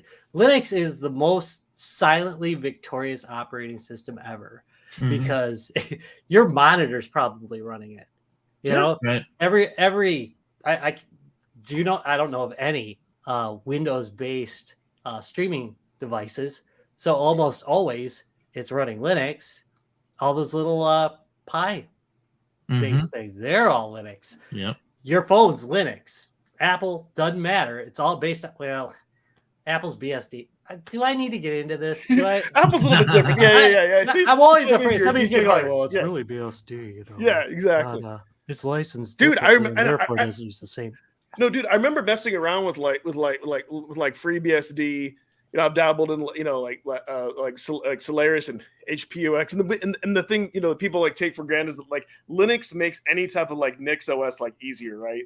Yeah, I mean it's all basically the same commands. Yeah. Yes, yeah. But I mean like something like Red Hat in particular has like a lot of scripts built in. You can stop and start services. You don't have to like manually, And to your point, yes, everything runs on that, and then it's not like back in the day where people were forced to use Unix, which is proprietary, and that's that's kind of like how Linux got started. Hey, it's open source, and you can do you can pretty much do anything with to your point. You can do anything with Linux, And that's what I like with the Steam Deck, like the Decky Loader plugins. Like you don't have to use those, but it adds so much more functionality. To your like you can do like if you want to custom like the box icons that go across if you don't want them squaring around it. There's like little like I have mine like decked out, like tweaked out, so you can change little things just to make it like look a little bit different. Yeah, it's awesome. It's awesome. I haven't done. People keep telling me to do. There's like a color hack you can do for it. I'm trying to remember the name of it. Oh, you know what? So here's my one pet peeve, and I don't own like a Switch OLED or other things, but apparently, like there's certain people out there that think like the Steam Deck screen is bad. Like to me, it looks fine. And I don't know why people say that, and I'm kind of conflicted. Seeing it on videos it looks oversaturated, but I don't want it to be where I use that and then you can't go back to it. I think it's either in the beta or experimental channels. They're working on something like that built in. Okay, I might as well wait then. Yeah, I don't notice it being bad. Yeah, if you don't already follow Gaming on Linux, like that dude is awesome. Again, yeah, I think so. I think that's been around forever, hasn't it? He's been around for. Didn't they start out as like a website originally? I can't remember, but he's been around for a while. And one of the things I do have respect is because he's like, hey, we're a Linux gaming channel. He's like, I'm not going to get like the ROG Ally, which I thought that was pretty. That was pretty brazen. Cool. Yeah. You better not say. I'm gonna tell you what them people are. Yeah. One of my good friends is a ROG Ally guy. In fact, he convinced me to get it. I love it. I hate it. There's nothing I can say. It's just not ready yet. Mine wasn't. I know people have had. I don't want to be pulled out into this because it's just, so here's kind of my hate mail for that video. I should have done it. Here's kind of my whole thing, right? Is it like Valve is a huge, like they're in the software business, and they're a huge company. And if you've seen like that video where they had like 50 iterations, like even before the Steam Deck itself came, like they did a bunch of testing, and I was very skeptical, and I actually even made fun of it. And in the beginning, I watched videos, I watched this, and I kind of saw over time that there was big community support and Valve was support, and they had like your beta, your experiment, you just like, and I love their philosophy. And so I knew it wasn't going to be something that wasn't going to be abandoned. And I think support is like the biggest thing. And at the end of the day, Valve wins because Steam doesn't everything, but they're like not in a hurry to make a deck too, which I'm glad because like the AO Neo and these other companies, they come out with a new handheld like every month. I'm like, oh my God, can you all just wait a few years? Yeah. Yeah, it's crazy. How many handhelds are coming out like on a regular Steam Deck basis. It's good to see somebody thank you. with something. I'm not like I said, I'm not too. Asus is big enough that I think they could probably turn it around. But the community's got a rough. It's got a really strong fanboy community, and I'm trying to. Because I'm a fanboy of about everything, and I don't want to be too rough on them because, man, you spend $700 on something, you want it. I better do. You're gonna back it, you're gonna back it. Dude, you spent something that expensive. It like when you open it out of the box, it better like service you or something. No, I'm serious because that's you know that's you know what I mean. Like that's a lot of money, and I kind of feel like that. Kind of what happens is a company sees like the next biggest idea. And now they want to jump on that bandwagon, like, oh, we got to do some like portable game, and they don't put the R&D in development. Like, we don't know how many years that Valve was testing this, right?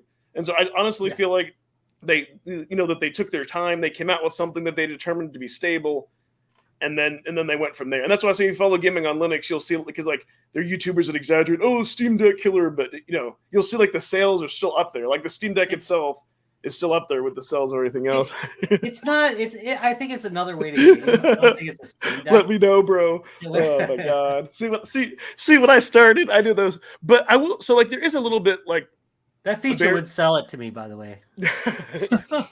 So it's what kind of with the Steam Deck. I kind of say like it's like pay once and cry once. I'm like, and kind of what I mean by that is like, yes, it's $400 for the base unit. You're gonna pay another $40 in taxes. Shipping is free, and then add another $50 on top of that because you're at least going to want to get like a 512 meg micro SD card if you don't already have one. But still, though, so it's like maybe $500 all in. But trust me, it's worth it. Like you'll be able to play all backlog games, newer games. And what was killing me like about the PS4 is that like Retro Dodo, like when I was like I'd see these new games for the VS, they wouldn't go there yet, or maybe not at all. But everything goes to Steam, and then stuff is cheap. Mm-hmm. Yeah, which looks like he's sleeping to me. I mean, man. Yeah, I don't want to come off as is hating on the Asus because like I said, one of my friends has it and his works fine. Yeah. And when they work well, it appears they work well because his is working great, no issues. Mine was a crap show, and I do think that it doesn't do the community any justice when you just kind of gloss over that. I mean, you got to look at the problem. The Steam Deck community, when there's a problem, most of them say, "Hey, there's a problem here. Let's fix it." For Asus to move forward and get better, their community has to start acknowledging that there are some problems and quit saying, "It's because you don't know how to PC game." Oh, please. I'm PC gaming since most of these people are in their diapers. What are you gonna tell? What are you gonna tell me? What are you gonna tell me about it? No, I expect it to work. I expect it to work better than GPD's Win device from 4 years ago. I expect it to have be more feature rich. That's all. It's not that it can't be, because the thing when you are playing that thing, it is glorious. It's a little bit lighter and a little bit smaller. And the screen is a little bit brighter. It's just the screen is really good on that thing. It does have some positives. The problem is I honestly think that ignoring its problems, which are it's not reliable and it has problems with its SD as well. It's not doing them any favors. Just address the problem. Say it's a great device despite this. Don't make fun of people who are having problems. Yeah. Just give them some help when they ask for it. But Rob, you hit something important. It's acknowledging the issues. And Steam has done that, right? They've acknowledged the issues. They fixed them, they've fixed like EA and like third-party launchers. Like they've fixed support for stuff like that. And not only that, knock on wood, like I felt confident that like if my unit arrived DOA or was in a warranty, like no question Valve would fix it. Like maybe I'd have to pay shipping back and forth. Like I wasn't going to be abandoned. The ROG Ally means you have to deal with another Windows machine. Yes, thank you. That's kind of That's kind of all the good and the bad. I mean, it's fine to admit that something's not perfect or that it's for a specific purpose. So kind of for me, like for gaming, for like my indies and everything else is on deck, and then Evercade is pretty much like for all retro and I guess indies and all other stuff, just because like just to go out and collect, it's expensive, right? So that's kind of like how I get like my physical media itch. So the combination between the two, everything is covered, and then occasionally I'll fire up the PS4. Maybe I want to play like Miss Pac-Man or something on the big screen TV. I don't know. Got a hacked PS4 playing Pac-Man. I like that. That's a good visual. I like that. What's a good one? I just switched over to the Xbox S. I always play one game on the Xbox, and that's Call of Duty. So funny about that. Purpose. So I used to like, because actually the PS4 that I had was like the Call of Duty World War II like edition, where it comes like the green controller and the game. So like I got into that. Like I really got like too into it, where before even when I was watching YouTube, I would mainly watch like those type of streamers. But the problem though is I got too into it where I was like yelling and it made me angry. Like I upset my family, So it was like I got too into it, and I actually had to like. I had to take a break. I had to take a break from it for a number of years, because I would just like yell. Like I said, I got way too. But it forces you to kind of just to be that competitive, right? And then the only other issue that I kind of had with Sony is that is one of those games that should be like as a service. Like every year they make you buy a whole new game. They try to sell you all these. And you're like, why am I buying and grinding all this stuff? Like just $20 skids.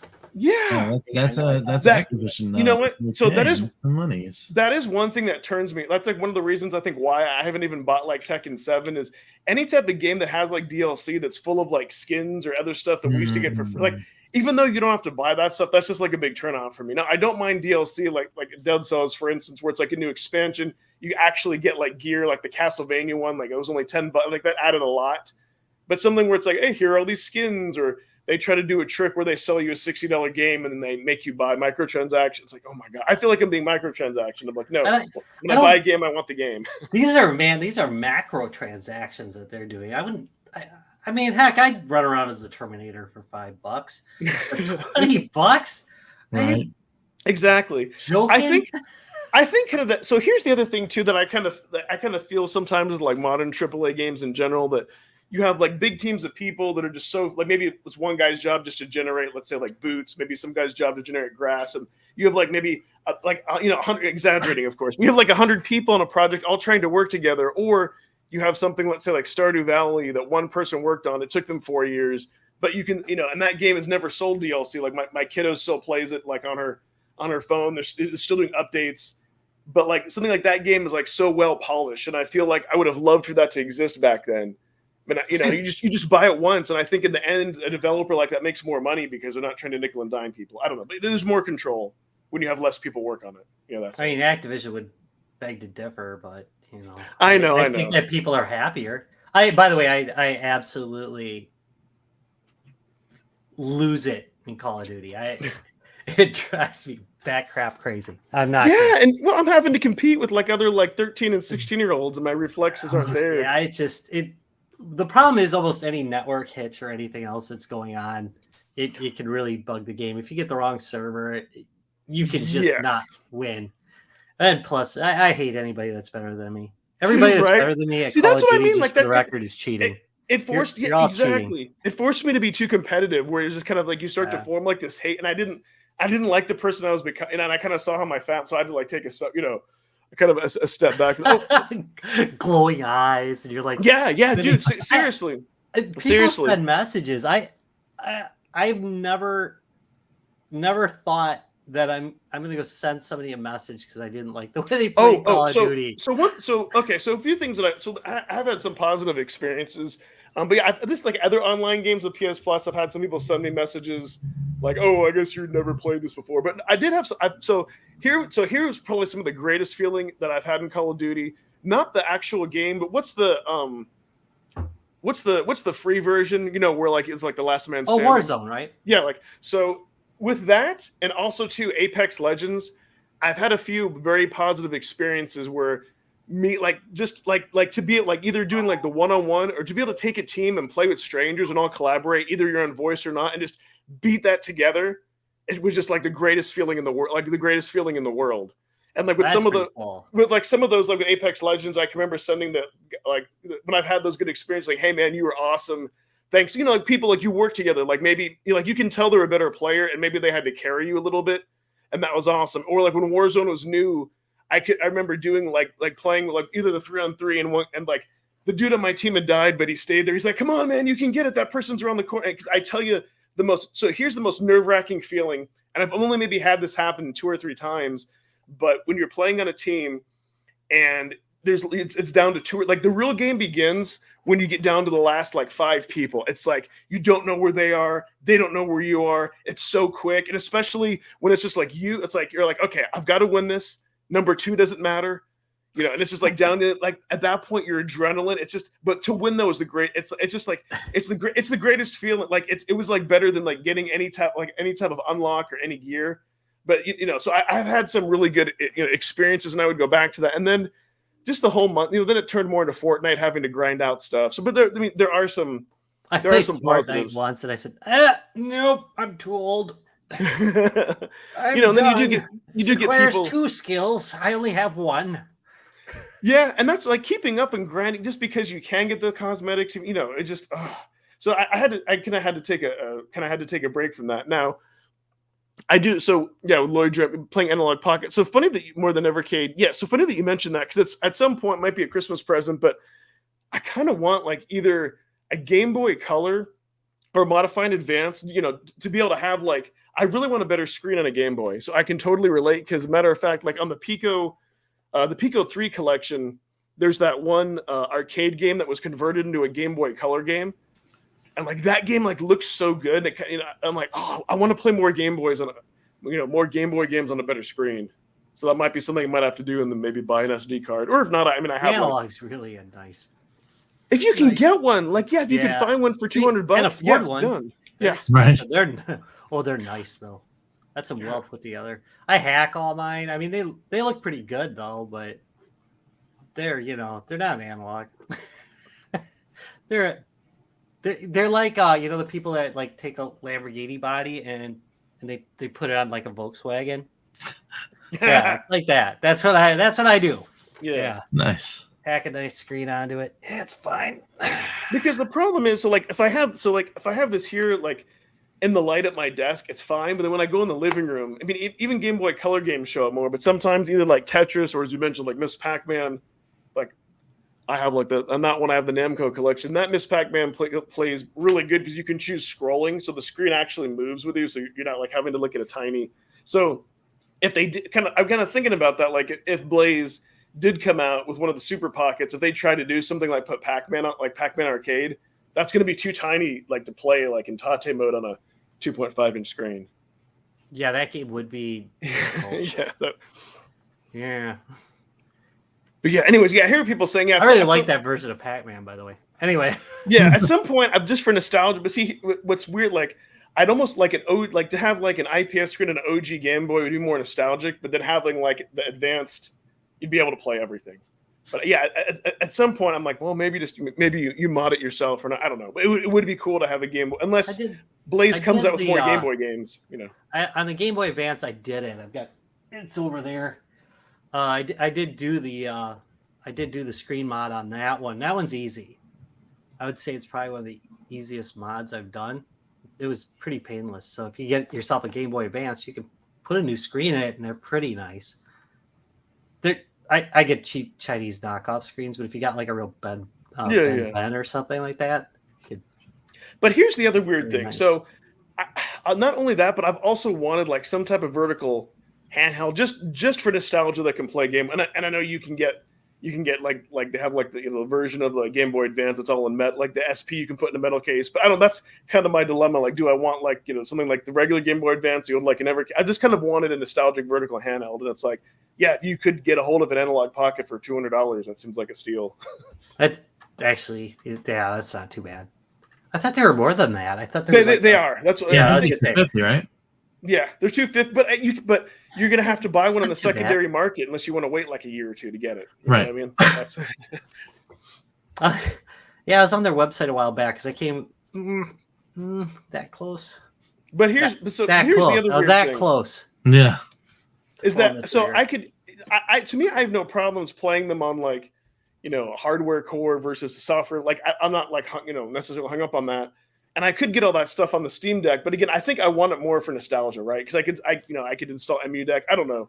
It feels different though. I mean, like Ian's been waiting a year. I'm kind of terrified about what my desk must look like. It's really bad today because I've been recording. This is not the general state of my desk. I usually do not have handhelds, but this is you have the specifically different feel than the width of this guy. Yes. I wasn't sure what we were going to talk about. I thought no. So here's no, it's perfect. So here's kind of my other dilemma. At some point, I thought about maybe breaking down and getting something like a Miu Mini. Even though it's not it's weird. It's kind of like a part of me. I don't know why. Maybe because the Game Boy is so nostalgic. I kind of want OG hardware, but at the same time, I could just get something like the Miu Mini. Almost have the same effect. What I was looking for is like the funny playing screens. They made their own handheld, but I saw a few reviews where like the buttons on it were really bad, to where like it was laggy. I'm like, man, otherwise that would have been like a good. Oh, that's not good. Yeah, a little good nostalgic handle. I think you can never use like on these. You never want to use the default firmware. It's like almost always bad. Yeah, but this is more of a hard. This was more like a hardware issue. Like it wasn't like the default firmware. It was just like the membranes and it just wasn't. It just wasn't as good. So yeah, I don't know. At some point, they got an 80s. What do you call it in there? They call those things not TIE. I don't know. Yeah. Whatever used to translate it back in the 80s. Was it TIA? Am I right? I think so. I can't remember. Yeah.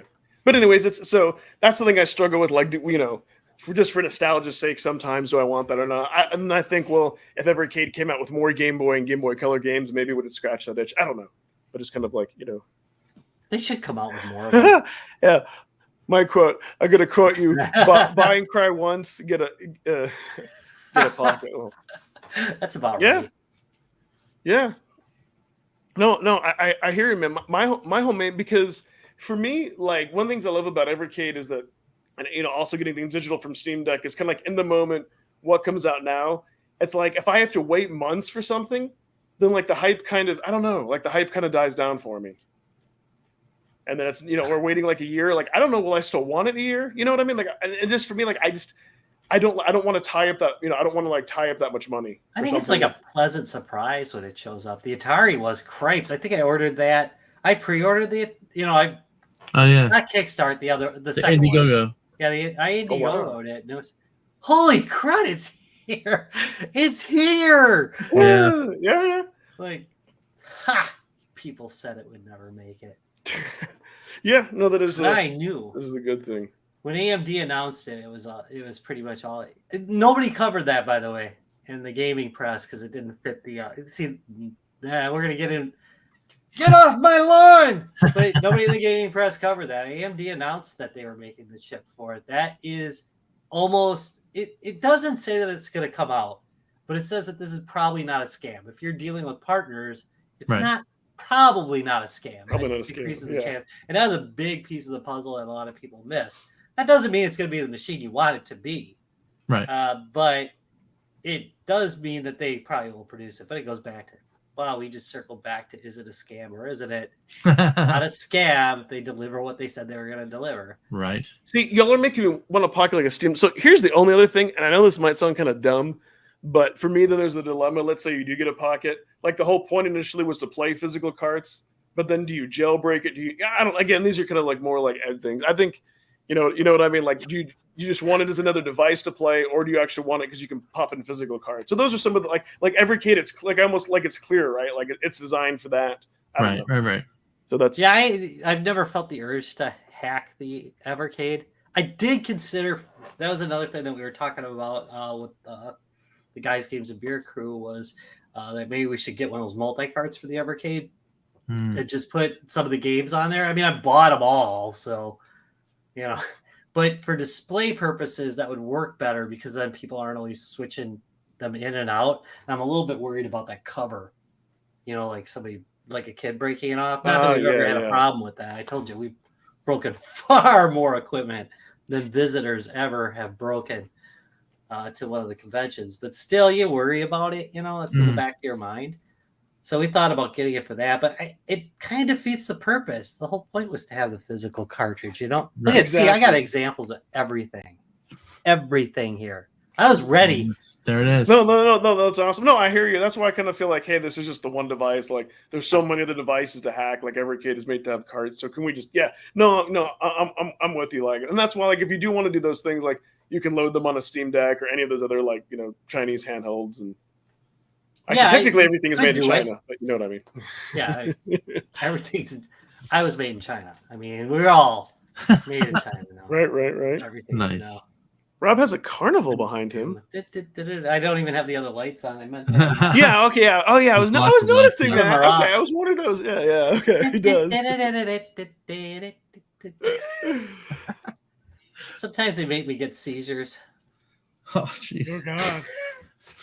See, deadpan, you can't tell because I laugh at myself, but sometimes I deadpan. You don't know. You're not going to know. We talked about this was all before we started this.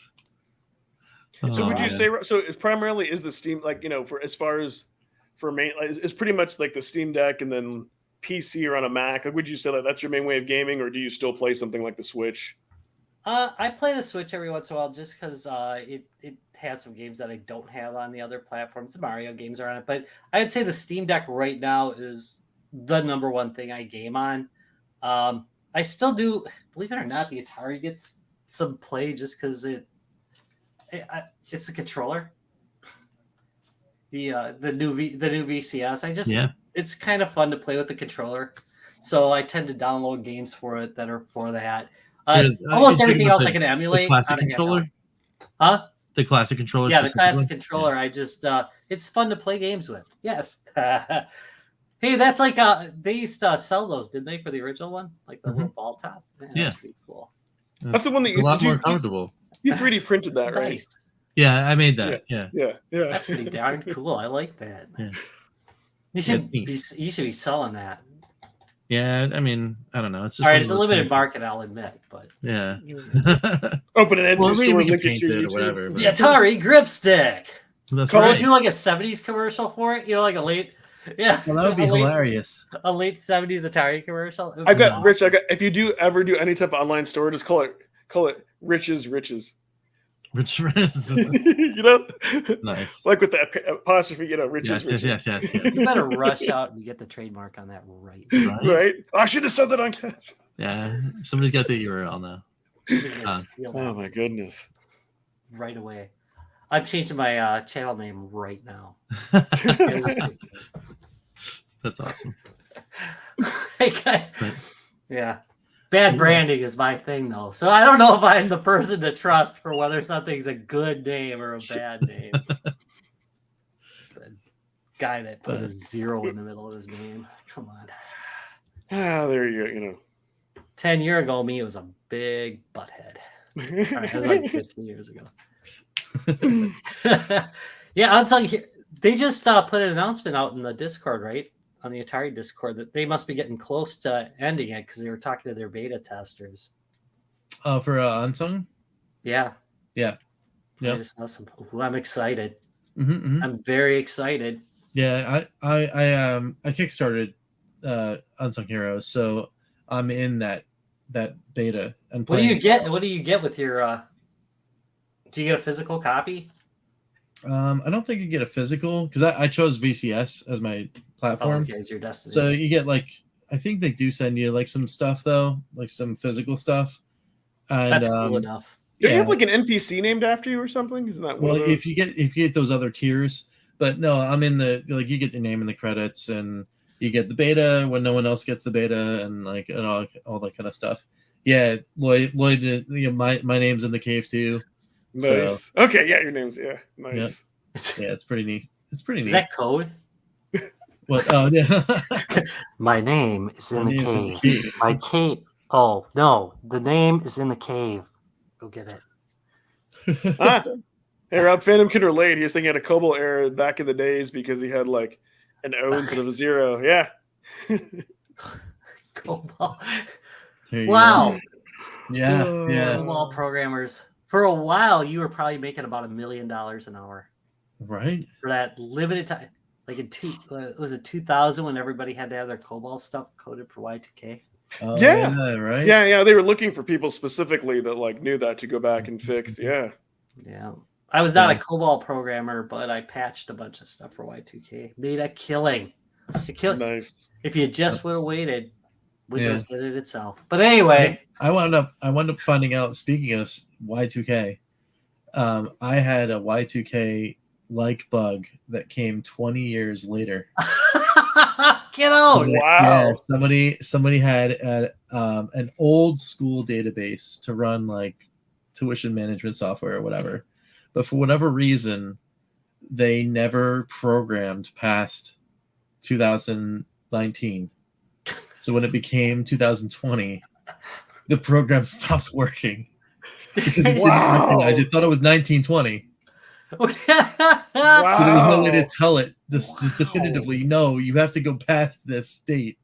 Were you thinking of all the Y2K stuff? Well, wait, years. Is there a year for this? There has to be. Right. Well, so I wound up in all sorts of different forums and message boards because it was a completely unique program that was programmed by a person that just they don't exist. They left. They left the other company.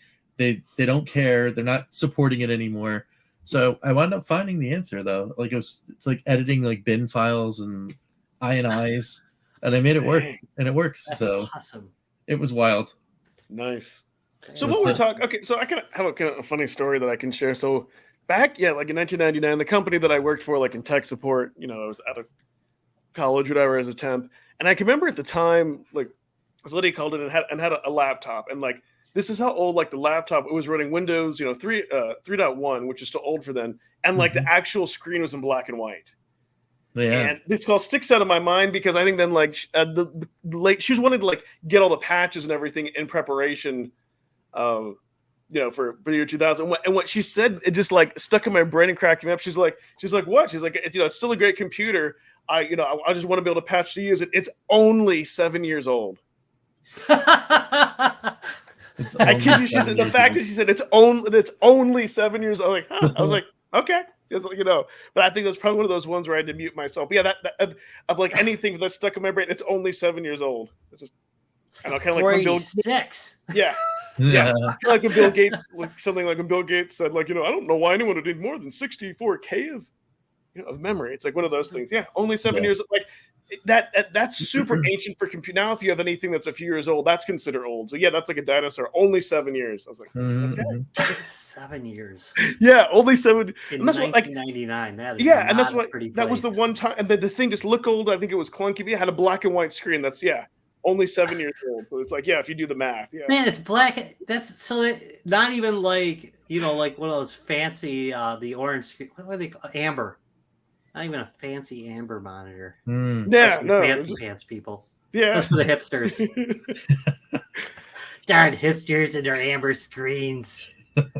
Black and white. Why don't you use a black and white one? Quit riding around in your unicycle. Oh man, right. Vaping. That's awesome. Oh my god. We have a lot of hipsters moving into my town from Illinois. It's kind of a joke around here. You ever heard the song "Kill a Hipster, Save Your Hood"? It's like really popular around here. Oh no, but it sounds like something I need to check out. Oh, it's a great song. Nice. Kill a Hipster, Save Your Hood. It's wonderful. My mom's iPad is like 10 years old. It's basically a coaster. Yeah. Oh, my mom does that too. Oh man, brand new iPad in her Pro. Like it's got M1. No, M2. It's the newest one. Yeah. Been sitting there for about 3 weeks. Got her iPad 2. Still using it. My mom's been using computers, like forever, and she's still like, why don't you come over here and set it up for me? I'm like, using computers since I was a baby.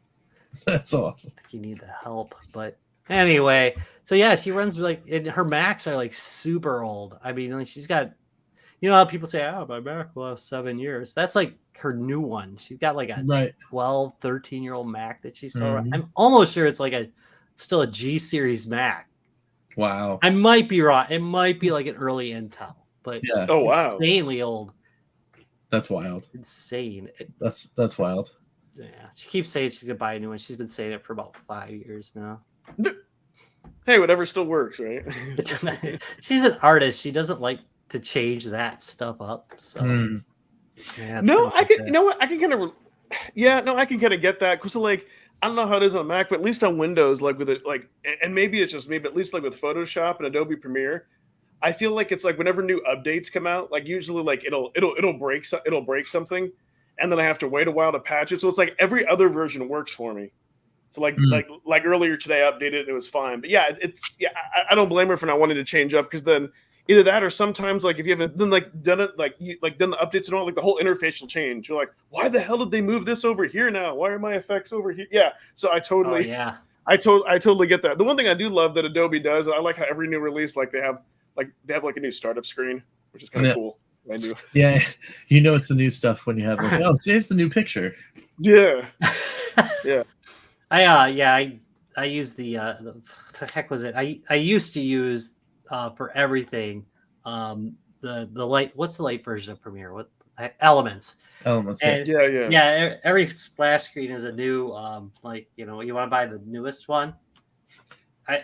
I procrastinated one upgrade, and like within a month I was upgrading to the next version because I didn't want to uncheck that box. Right. No, I'm gonna go spend $120 so I don't have to check that box. Right. Well, I gave up like I was like 6 or 7 years ago, and I went CC, and I'm like, oh, I'm not looking back. Yeah, I'm on Final Cut. They got me. They got my $20-$30 a month, and there it is. Right. But they had a bug on the Mac where it's been for years now, where if you drag something on the timeline from the desktop, once in every like 10 drags, it'll snap, and then it'll act like it dropped it, but it didn't, and it'll keep you stuck in like that insert mode. So if you move to the right, it'll just move the whole timeline to the right. Oh no! It drove me so insane. I messaged them like 3-4 times, and it's like, well, we haven't heard of this problem, but the forums have been full of it for like I'm not kidding, like 4 or 5 years now. That's So great. he just won't acknowledge that exists. And it's like, dude, this is absolutely happening. I don't know if it only happens if you got 2 screens. That might be what it is. Because I do use 2 screens when I'm editing. So it might be that, but still, it's like I don't want to try Pro and then have it do the same thing. So I went to G2A and bought myself a probably pretty shady key for not illegal. I got a key. I bought a Windows 10 key for work from G2A once out of anger. Out of anger? Yeah. Well, Dell sent us one with Home. What? Oh yeah. No. But I've been into various card games, like digital card games. I bought in like packs from there, and I know it's kind of like it's kind of like at your own risk, but I'm like, fine, I'll risk $5. Yeah, I mean, it's you can save a lot of money on it. It's like most of them are like review copies or something like that. It's never going to have a real problem. It's just I try not to buy indie games off of there. I like to support, make sure they get their money. Yeah. But Apple, I think they'll survive off the 42 Apple devices I bought in the last 2 years. I think they'll be sure. Right. I'm sure they're good. Because like GG.deals or whatever, like their default setting is to not have like keyloggers and all, or like unauthorized resellers. So like people like someone like Green Man Gaming is they're authorized. So like like the keys officially do come from Steam. So even though they may give discounts, you're at the end of the day, you're still supporting the dev. Yeah. Like it's not like a shady, maybe they're generating them, maybe they got it free. So yeah, no, I'm with you because I like leave that default to where it only shows like the legit or non shady stores, even though you're getting not questionable. Exactly. Not so I'm not going to judge anyone that does that, but yeah, I know. Questionable keys. Nice. I could just see like I don't know. It sounds like something like primetime TV would come up with for news because they're kind of slow. Billy bought some keys off of G2A, and now he's in prison. Yeah, or they may say, "Did you know some games you may be buying may be illegal? You may not even own them at all." Tonight on hard copy. Nice. Yeah. You know what I mean? Yeah, show from like the late 80s, 90s. You know what and I they mean? talk to all executives, and then some like kid that's like blacked out. He's like in the shadows, and his voice is obfuscated. I bought 3 keys off of G2A and saved hundreds of dollars. Since you said executive, it made me think. I brought the Evercast 2 ticker back up. Part of me hopes now that because like the Microsoft, whatever Blizzard, Activision deals, I'm hoping and praying and keeping my fingers crossed that maybe we'll get like a 2600 Activision collection and everything. Like maybe since all that was done, because I think didn't Blaze say that they were in the works for that, then they had to pause that deal. So maybe it's back on the table. I don't know. It wouldn't disappoint me if we got that this year. That would be. I mean, I would definitely say that that's a 24 thing. It's a 2024 thing for sure. It is probably. Oh yeah. I mean, and it's not like it's basically good to go, the deal, but there's like one other hurdle or something like that they actually have to go through before it finally gets finalized. And then it's going to be another 6 months or whatever for them to fill out the paperwork or whatever, because it's such a massive acquisition. It's going to be way longer than we think before everything. It's probably a few years away, but yeah. Evercade, if you're watching, Spider Fighter had better be on there. Snap. You're going to see like the only negative review I've ever done. It's been Spider Fighter wasn't in it. Yeah. Well, that Sequest Enduro, like it has to be. Dragonfire, yeah. They have to be on there. Enduro was another one, showcase. Yes, no kidding. I can't. Life-changing game. So you know what? Wait, which one? Enduro. Oh, Enduro, yeah. It had night. Yeah. It had night. That was amazing. And fog. Yes, it was amazing. Oh, that game was good. Yeah. Yeah. Did you ever see that? There was a like indie dev out there that liked it so much they did like a sequel, like a 3D graphics sequel. No, I better go look it up now. It plays just like regular Enduro. It's called Enduro 2. And you know what? It's just a coincidence that on this very channel that you're a guest of, I did a video of it and I downloaded it. And it was pretty easy to get working on Steam Deck. Yep. And the cool thing was when I tweeted out the video, I copied the dev, and he acknowledged it and subbed to our channel. So it's really cool when you do a video like that, like the dev acknowledges it. But yeah, it's really cool. Yeah, no, that game is awesome though. He's working on another. He's working on another racing game. It's like a was it Grand Prix 2 or something like that. Something like that. Another redo, but yeah, Ari and Dura, man. Good We're stuff. big Grand Prix people too, and my uncle's place. We play a lot of that one. Nice. That's a good game. I mean that one that he's working on currently about the Grand Prix. It was like it's gonna get me into it because I really want to. I'm thinking Grand Prix probably didn't age as well as Enduro did. Enduro is actually still playable. For sure. Yeah. Absolutely. Yeah, I like Street Racer, which is train wreck. What was I thinking when I played that? The Street Racer for me is like there was another one too that was kind of like that, where it's the game that every once in a while when I was younger I would just grab my paddle controllers and then turn the game on, and you're supposed to throttle the throttle, right? You're supposed to throttle the button, and I would just hold it and just be like, all right, how long is it going to take before I start crashing? I can't recover. And then it's that game, Space Invaders, and a couple others for me. I can get into like literally the gaming zone. And when I was younger, there was a straight period of time, for no lie, 5 minutes, I'm still on Street Racer, just weaving going back in and and out. Yeah, doing the I was left like, right step. it was just nothing, no crashes, nothing. And I was like, I don't know why I'm doing this. I don't know how I'm doing this. It's just my hands are moving and I'm seeing the things on the screen. I don't have control anymore. It's just happening. Like, dude, we need to do, because you have like the Atari Retron 70, whatever the heck that is. Yeah, right? Retron 77. Yeah. Mm-hmm. One of these days we need to have you hook that in, pop in like the Atari 2600 version of Space Invaders, or if you have it. Oh yeah. And then just while we're chatting, just play it and see if you can just like see if you can get into the zone. Yeah, I would do it while talking. Yeah, I need to get more controllers that work. Well, share with Rob real quick your incredible story of how you got on a tear and you did awesome when you okay, all right. So we're going way back, right? I'm 7, 8, 9 or whatever, young, very young, and there was this challenge, and my uncle used to play all the time. He would play Space Invaders, or he'd play Defender or whatever, right? And he was on a big Space Invaders kick, and for Christmas Eve into Christmas Day, he was talking with like my parents, like my dad and my uncles, and they were like challenging each other, like, oh yeah, you can't beat my score or whatever. And for whatever reason, I was feeling like feisty, and I was like, I could do it. And they like, get out of here, kid.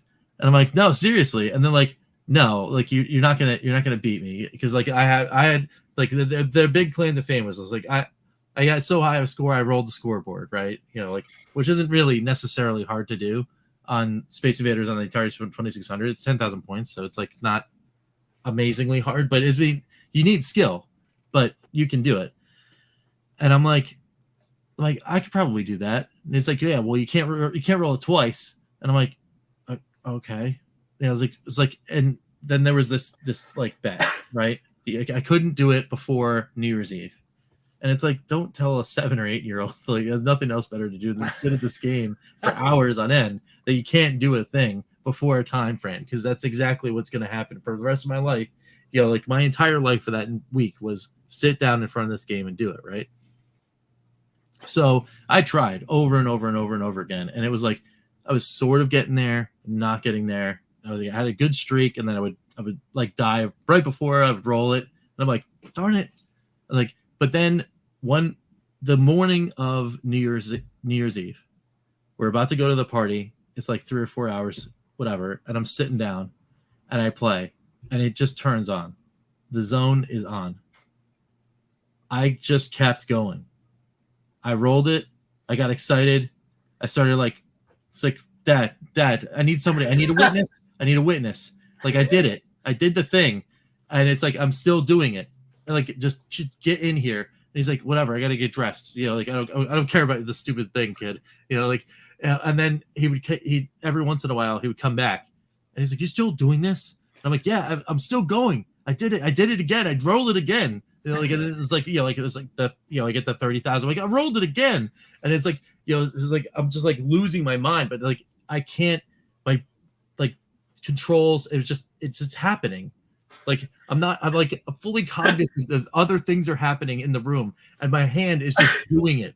And it's like I don't understand what's happening. I just keep going. And I went over 70,000. So I rolled the score 7 times in a row. Like, and it just in this level of Space Invaders, I don't know if you know like what happens in the 2600 version of Space Invaders, but in that level, like you get to a point where your ship is like here, right? And the enemy is here. There's no barriers, there's nothing. So if you don't like a typewriter, go all the way to the right and start firing as soon as the level starts, you're dead. But I was able to go like straight over to the left, straight back to the right, and nail take the entire first row out in the first couple seconds, and then take the entire bottom row out, and then come back around for the second row before you can you're allowed to make a mistake after that, but you cannot make a mistake in those first 30 shots or whatever it is. You have to hit everything or you're dead. So I kept going, and it wound up being like my dad was like, "Look, you have to go and get dressed now," because I was like in my pajamas still. And I was like, you have to get up. I was like, but I'm still doing the thing. And he's like, "Yeah, I get it. I'll tell Uncle Jim you did it. Okay, great. It's fine. We got to shut it off now." And I was like, "All right, fine." But I could have. I was so far in it. You have nothing but witnesses. That's it back then. And I could have just kept going. And so then I see him. He's like, so how'd you do, kid? And I was like, I broke 70,000. He's like, you shut up. You did not do that. And I was like, I could have gone further. And he's like, you're absolutely lying right now. And I'm like, go see my dad. Go see him. And they did. He's like, what, to this kid? Rose like, yeah. He sat there for 3.5 hours. I couldn't get him up. He was so annoyed. He didn't even care about the score. But it was awesome. It was good. It was a good time. But and then ever since then, it was just that's like we talk about games that define you, or whatever. It was that and Air Sea Battle for me, because it was all about the games that connected me more to my family. So Air Sea Battle was a fun. Air Sea Battle's awesome. 2-player, I loved that. I loved that game so much when we were growing up, because it was me and my cousins would just sit there and play it for hours, and just a fun carnival shooter game. But again, we could just sit there and play and talk and say whatever, and the game would be happening around us.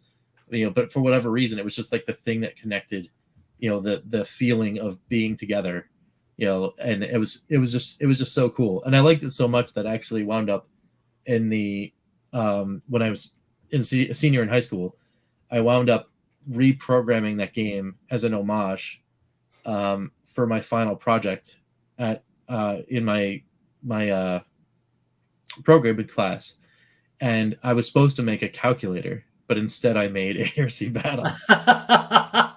And when I showed my teacher, significantly better, he was like, "This is awesome. I'm giving you a B."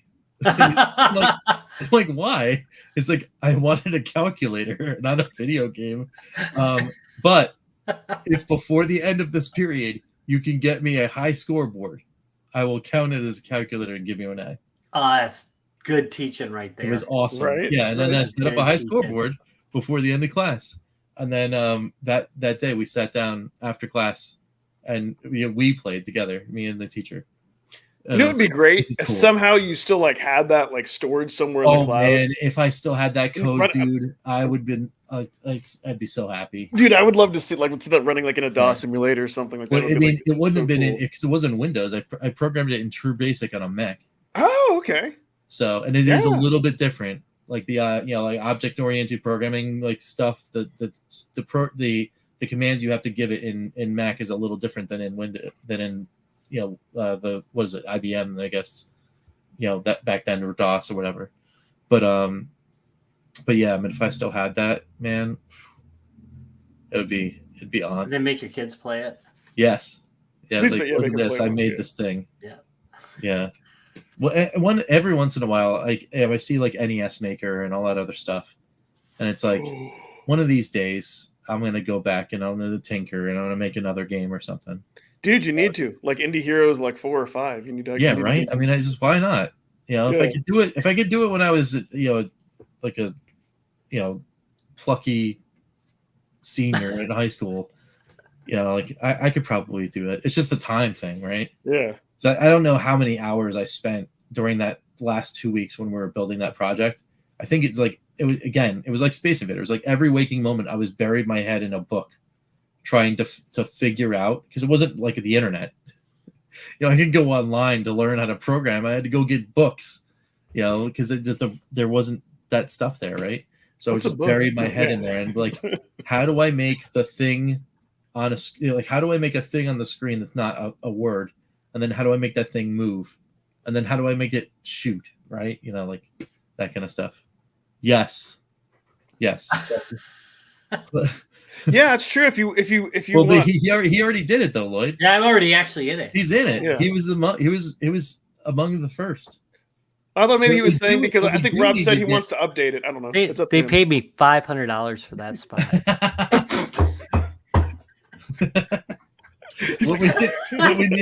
What we need You to couldn't get even you say to on the do, straight though- face. I kept it for a second. Dude, that was great. that was good. That was Oh, good. Oh my What god. we need you to do though is we need to get you to the Pantheon. Hey, it's Nick. Geek Like, story. at the end. What we need to get you though, if you want to, is because almost everyone else, including people that are among the first people to be in the Calling All Retro Gamers thing, have also come back, and their first time they come back, Ed will ask them to throw out a Retro Kill -9. Oh so yeah. that then we can annoy Pete on the Evercast. Yes. Yes. Because he absolutely hates it.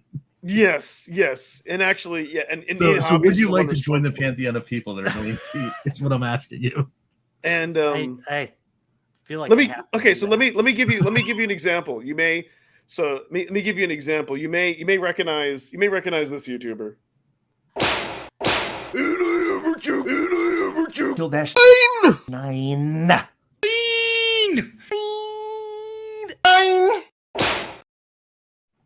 Wrong one, but you get the idea. I thought it was just gonna be MC Burr, but I played the wrong. That was 10 seconds. See, I don't have my glasses on. I have to do the ASMR And actually, Nick, who version. just came in, Retro like, Kill Dash 9.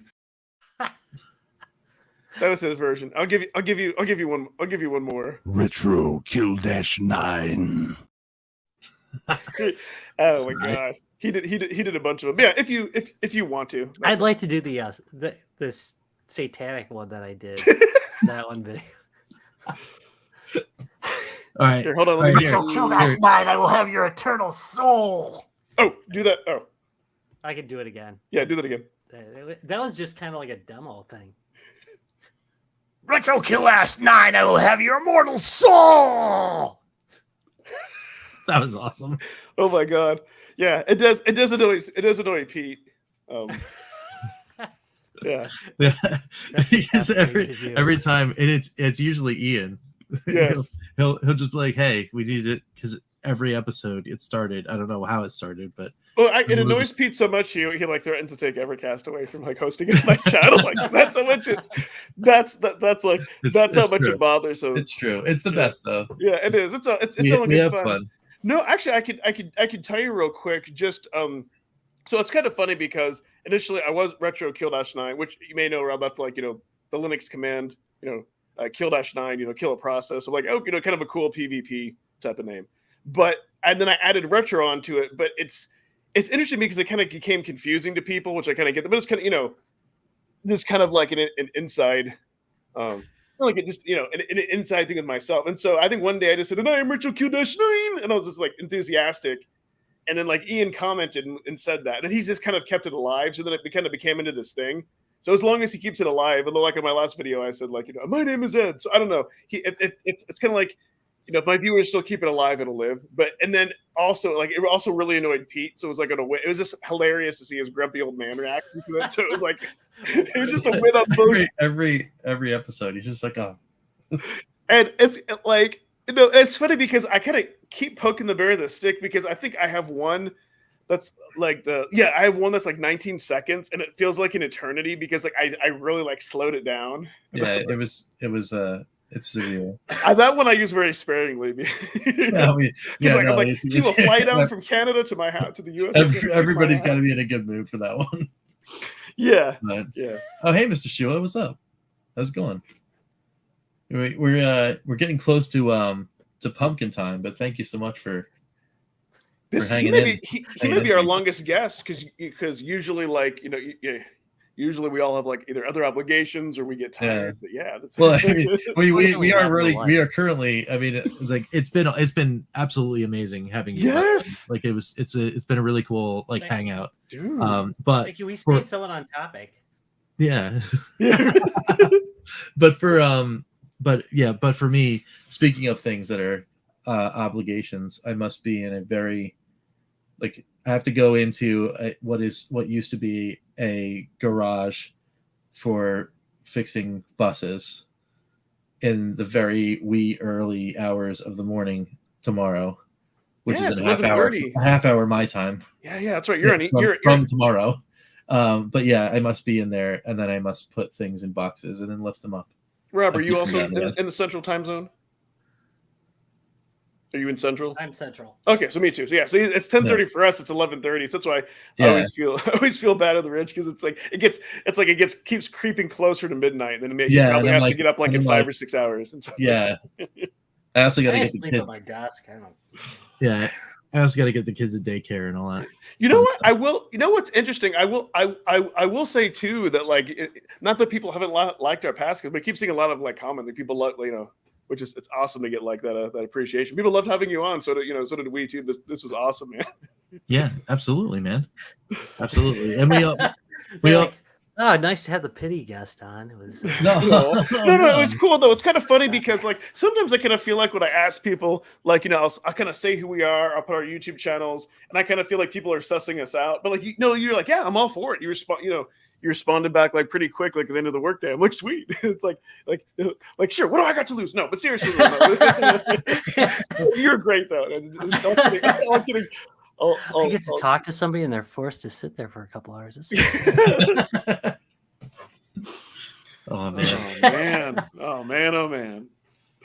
But no, seriously, thanks so much for hanging out with us. Thank you very much for having me on. It was a great time.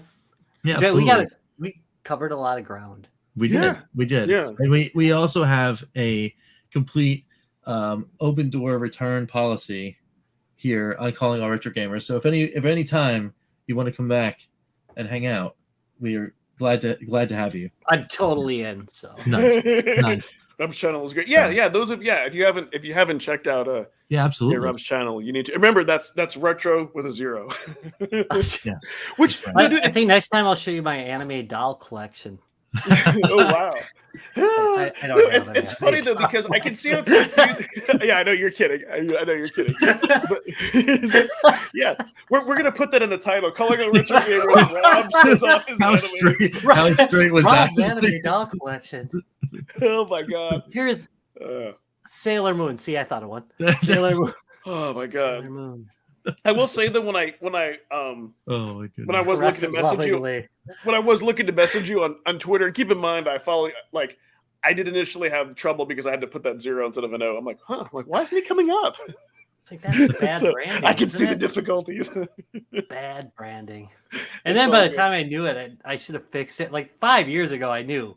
Yeah, that's bad branding. Yeah. No, see what's funny because like if we were like at 500 subs and we when we could do memberships, I would jokingly say, hey, for stream members, well Retro0rob he'll show you his anime doll collection. That would be a great. You should do that on your channel for your members. You'll show off your anime doll collection. Anime dolls here. I should do it and then do what were those the Playmobil guys and say it's my anime doll collection. Yeah, tied into the Barbie movie. Let the hate roll in. Yeah. I'd do a Barbie movie review. Nice. Oh my god. Oh. Reviewing my cousin's Barbies. Well, no, yeah. I guess all good things may come to an end.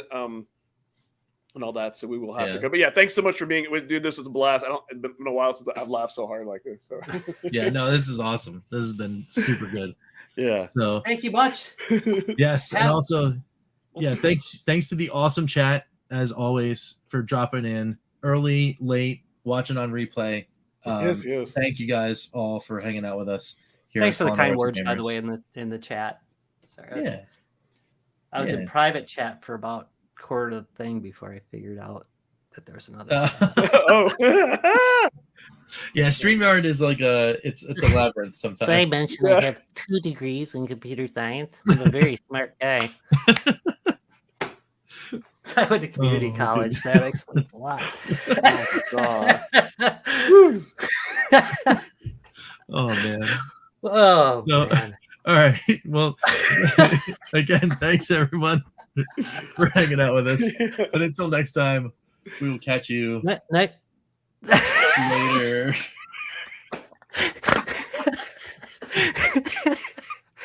Next time I'm on, I'll tell you about the time I spoke at my community college, and never got asked again.